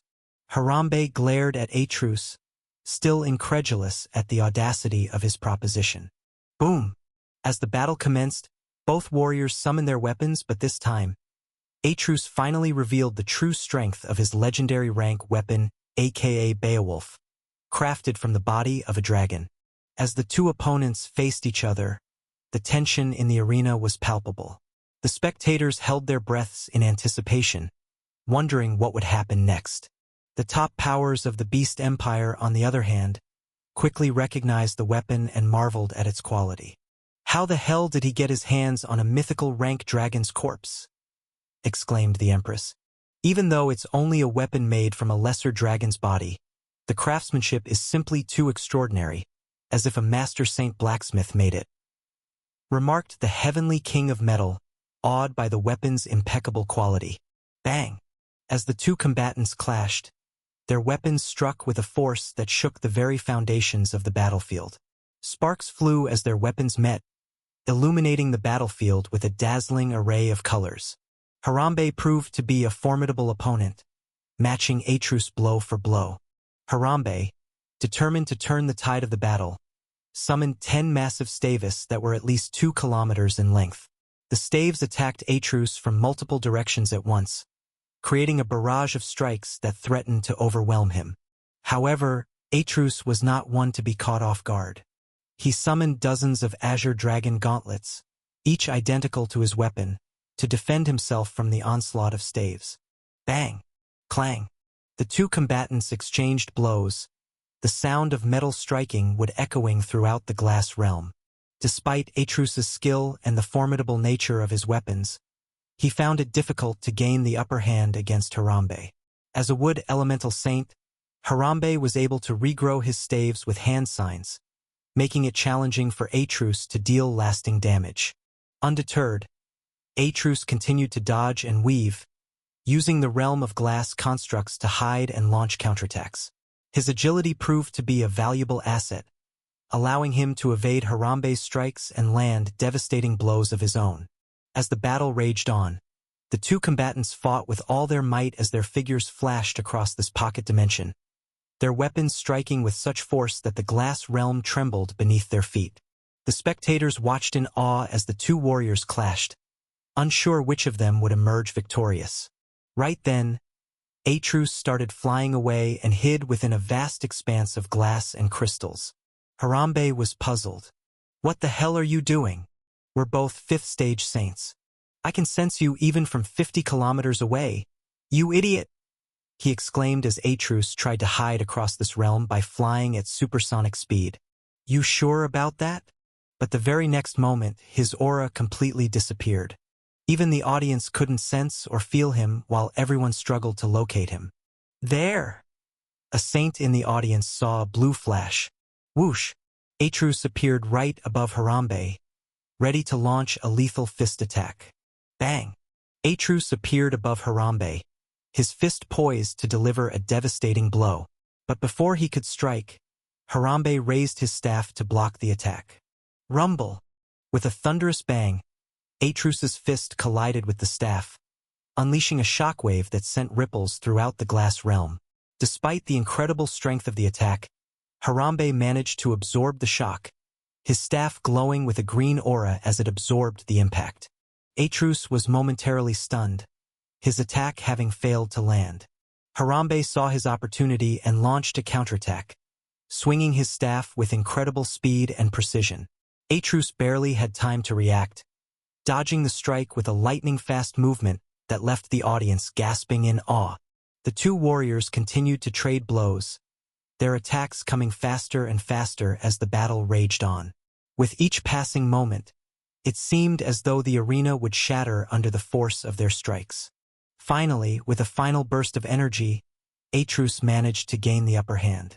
With a swift movement, he dodged one of Harambe's strikes and landed a powerful blow to the side of his opponent's head. Harambe stumbled, dazed by the force of the attack. Atrus saw his opportunity and launched a flurry of strikes, his fists striking with incredible speed and precision. Harambe tried to defend himself, but it was no use. An hour passed as their battle continued, with both sides launching and evading devastating attacks that could easily kill each other in a deathmatch. Once again, Atrus used the same strategy to hide in the glass realm and attack from above. And just like last time, he was stopped by Harambe. "Your attack failed," spoke the wood elemental staff warrior. "Did it?" asked Atrus with a smug grin. Blurk. However, the moment Harambe blocked Atrus's attack, he suddenly felt a sharp pain in his chest. He doubled over, coughing up blood as the realization dawned on him. Atrus hadn't been aiming for him at all. The intense battle between Atrus and Harambe took an unexpected twist as their weapons collided with a resounding clash. But in a startling turn of events, Harambe suddenly convulsed, coughing up a spurt of crimson blood. A surge of urgency coursed through his veins as he grappled with the realization of what had caused this unforeseen reaction. Contrary to his initial assumptions, it became clear that the blue wolfkin was not targeting his vital spots as he had previously believed. Instead, Atrus had set his sights on those 10 massive 2 kilometers long staves that Harambe had summoned. These staves were a manifestation of a saint's condensed world energy, and they were directly linked to the summoner's consciousness and body. While he was busy defending against Atrus' surprise attack, the attacker originally intended to strike at his skill instead. Although Atrus aka Khan had many skills to end this battle in first minute, it would require him to use a variety of his skills, buffs, bloodline effects, and Dracos armor. And those were the very things he did not want to reveal to the world. In the first hour, he had found Harambe's weakness. The Apekin Saint had great strength, defense, and stamina. He was very skilled with his weapon and didn't leave too many openings at all. However, even now he hadn't used his domain. What did it mean? That either his domain was weak or it was still fully not perfected to be used. Even Rathnar informed Khan of this possibility because it was a common occurrence. Many 5th stage saints developed a domain based on their class, abilities, skills, and elemental affinity, but not all of them were usable in combat until the domain had evolved to a particular level of strength and mastery. Thus, the most powerful skill Harambe could have at his disposal were those summoned staves that could wipe out an army of 10 million soldiers easily on their own. And then, Atrus decided to devise a battle strategy for this match. He was going to use the opponent's weapon against them. At the present moment, Harambe watched in horror as Atrus unleashed a series of devastating blows on the staves. A single staff was attacked by 3 to 4 of Atrus' gauntlets, shattering them one by one. With each strike, Harambe felt a powerful backlash coursing through his body, his mind reeling from the pain. Right then, a thunderous roar erupted from Atrus as he summoned every ounce of strength within him. Beast uppercut. With a swift and calculated motion, he unleashed a powerful uppercut, landing a solid blow to Harambe's jaw. The impact reverberated through the air, resonating with a mix of force and determination. Boom! The warrior was sent hurtling through the air, his body careening uncontrollably until he crashed onto a colossal structure resembling a mountain 10 kilometers away. This remarkable construct used to be an awe-inspiring sight, crafted entirely from vibrant green glass and glistening crystals, but now, it was turned into a shattered glassware. Suddenly, a resounding battle cry pierced the air, shattering the silence that had settled over the battleground. Rising dragon. In an instant, a magnificent creature materialized, its form reminiscent of an ancient blue dragon steeped in the traditions of the Eastern cultures. This majestic entity, forged from the very essence of permafrost, surged forth like an unstoppable wrecking ball, obliterating the glass and crystal mountain before making a devastating impact on the shadow disciple of the Kong tribe. These strikes were amongst the most formidable techniques Khan had honed in his arduous training as a brawler-class saint under the tutelage of Romulus. The gauntlets and greaves, his trusted weapons, unleashed their true power, unleashing a display of unparalleled might. The opponent, caught off guard and unable to withstand the onslaught, suffered grievous injuries and found himself losing control over his own body, teetering on the brink of defeat. Swoosh! But before he could recover his stance, Atrus appeared and charged with dark blue water/ice elemental aura. He attacked with his greaves. Thud! With each successive Beowulf kick, the sheer force behind Atrus's strikes propelled Harambe backward, causing him to be forcefully pushed across the battlefield for hundreds of meters. Yet, in a blink of an eye, Atrus closed the distance between them once again, launching another lightning-fast kick towards his opponent. Atrus's arsenal extended beyond mere gauntlets, for he wielded a pair of greaves as well. These unique greaves were crafted from the formidable teeth of a guardian dragon, imbuing them with a ferocious might and devastating strength that surpassed ordinary weaponry. It was with this combination of gauntlets and greaves that Atrus unleashed his relentless assault, each blow delivering an overwhelming display of power. Bang! Bang! With each merciless kick, Harambe's body endured excruciating pain. His muscles, ligaments, and tendons strained under the relentless assault, incapable of withstanding the relentless force, even with the staff serving as a feeble buffer. Khan's overwhelming strength far surpassed Harambe's, amplifying the intensity of each blow to an unbearable degree. It was as if a colossal truck collided with him repeatedly, leaving him powerless to halt the onslaught or mount any resistance whatsoever. Silence. A profound hush descended upon the Nader Empire as they bore witness to the battle's unforeseen twist. What was once a clash between adversaries of comparable strength now transformed into a display of dominance by Atrus. No longer was this a clash between evenly matched opponents, for Atrus unleashed a relentless barrage of attacks. The previously formidable wood elemental assaults and strikes proved to be mere illusions in the face of Atrus' overwhelming prowess. Harambe's body endured relentless strikes, each blow landing with bone-crushing force, causing his summoned staves to splinter and fracture. The shattered remnants of his defenses only added to his torment, as the backlash intensified, further tormenting his already beleaguered form. Crack! Crack! Atrus made horizontal punches and broke the opponent's ribs, and then kicked his sheen. H! Groaned Harambe in pain but tried his best to endure. Snap!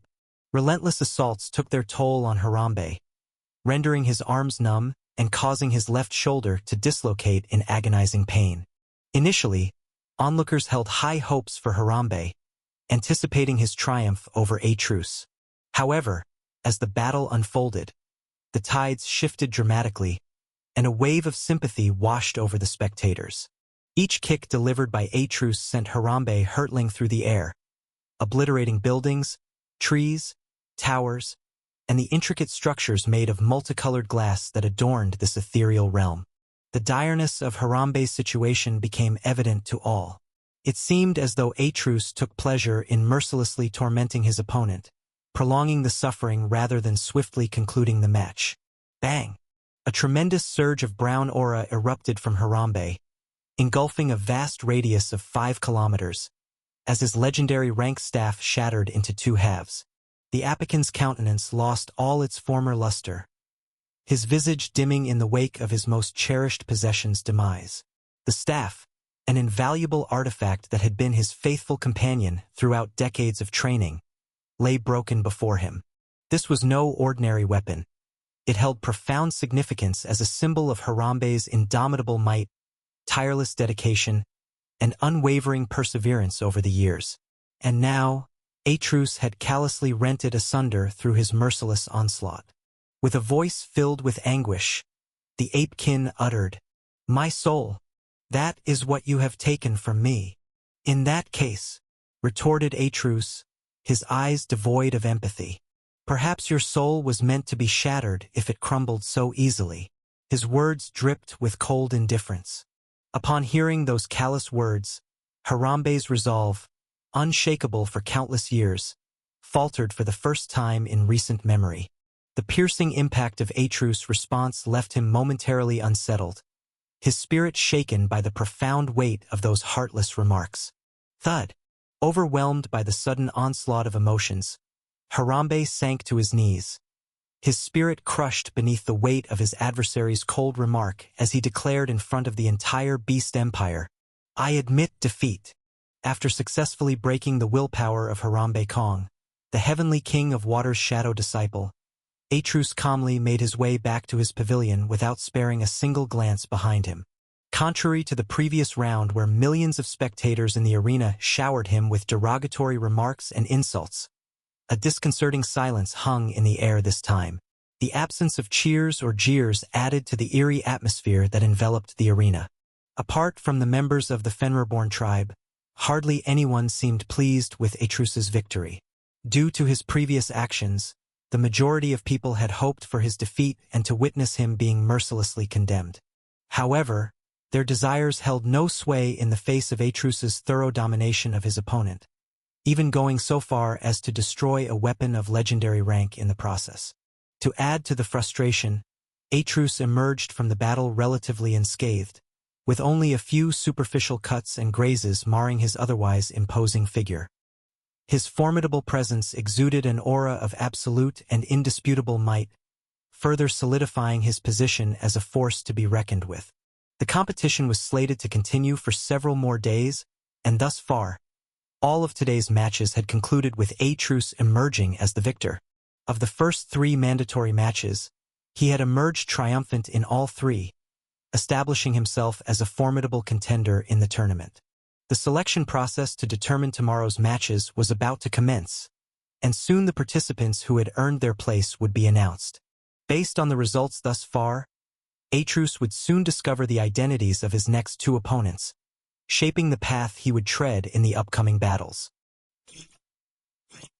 The next day, taking the center stage of the arena as the second combatant, Atrus faced none other than the shadow disciple of the Kuan Pung tribe.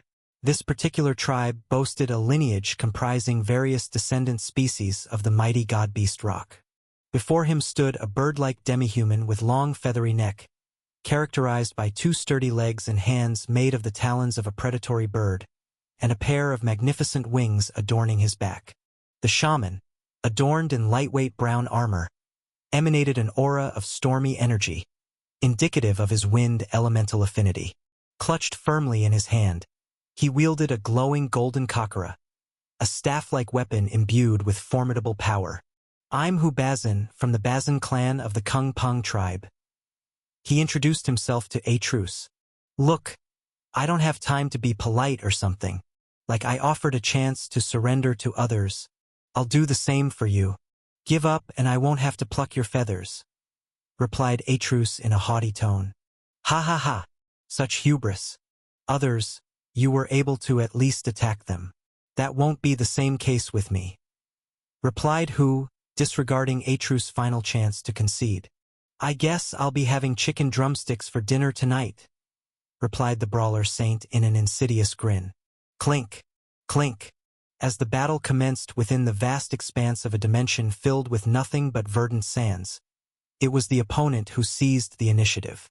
With a swift shake of his kakara, the bells adorning its upper rings emitted a resonating sound wave that engulfed the surroundings, rendering the world eerily silent. The kakara, resembling a magician's scepter in appearance, differed in its functionality. Unlike traditional weapons that relied on harnessing the wielder's own energy reserves, this unique weapon commanded the very forces of nature itself. It had the ability to manipulate the natural elements, summoning their might to carry out its wielder's bidding. While not inherently destructive, the unleashed natural disasters held the potential to wreak havoc and unleash catastrophic consequences. Among the shaman class, practitioners were rare and possessed varied specialties. Some focused on controlling living creatures such as monsters and animals, while others wielded their powers to command specific aspects of nature, treating them as sentient beings and compelling them to act in accordance with their will. Only weeks prior, Khan had confronted and defeated a shaman who was the mastermind behind the so-called revolution in Kunlun. This particular shaman specialized in employing sacrificial rituals to exert dominance over others of a specific monster species. And now, by sheer luck or fate, he found himself facing yet another shaman as his opponent in the current battle. However, this shaman standing before him was distinctly different, harboring abilities and tactics that set him apart from his previous adversary. The resonating chimes of the bells reverberated throughout the expansive pocket dimension, their ethereal sounds permeating the very fabric of the space. In response to the silence, the bird-like demi-human shaman, began reciting ancient sutras with a voice filled with mystic power and reverence. The sacred words flowed from his lips, carrying an aura of profound spirituality. Each syllable held a deeper meaning, resonating with the forces of the universe. As Hu recited the sutras, the air around him seemed to come alive, charged with a potent energy. Xing, Xing. As the opponent initiated his domain, a myriad of runes and glyphs materialized around a truce, resembling ancient Sanskrit and Pali script found in the pages of old Buddhist scriptures.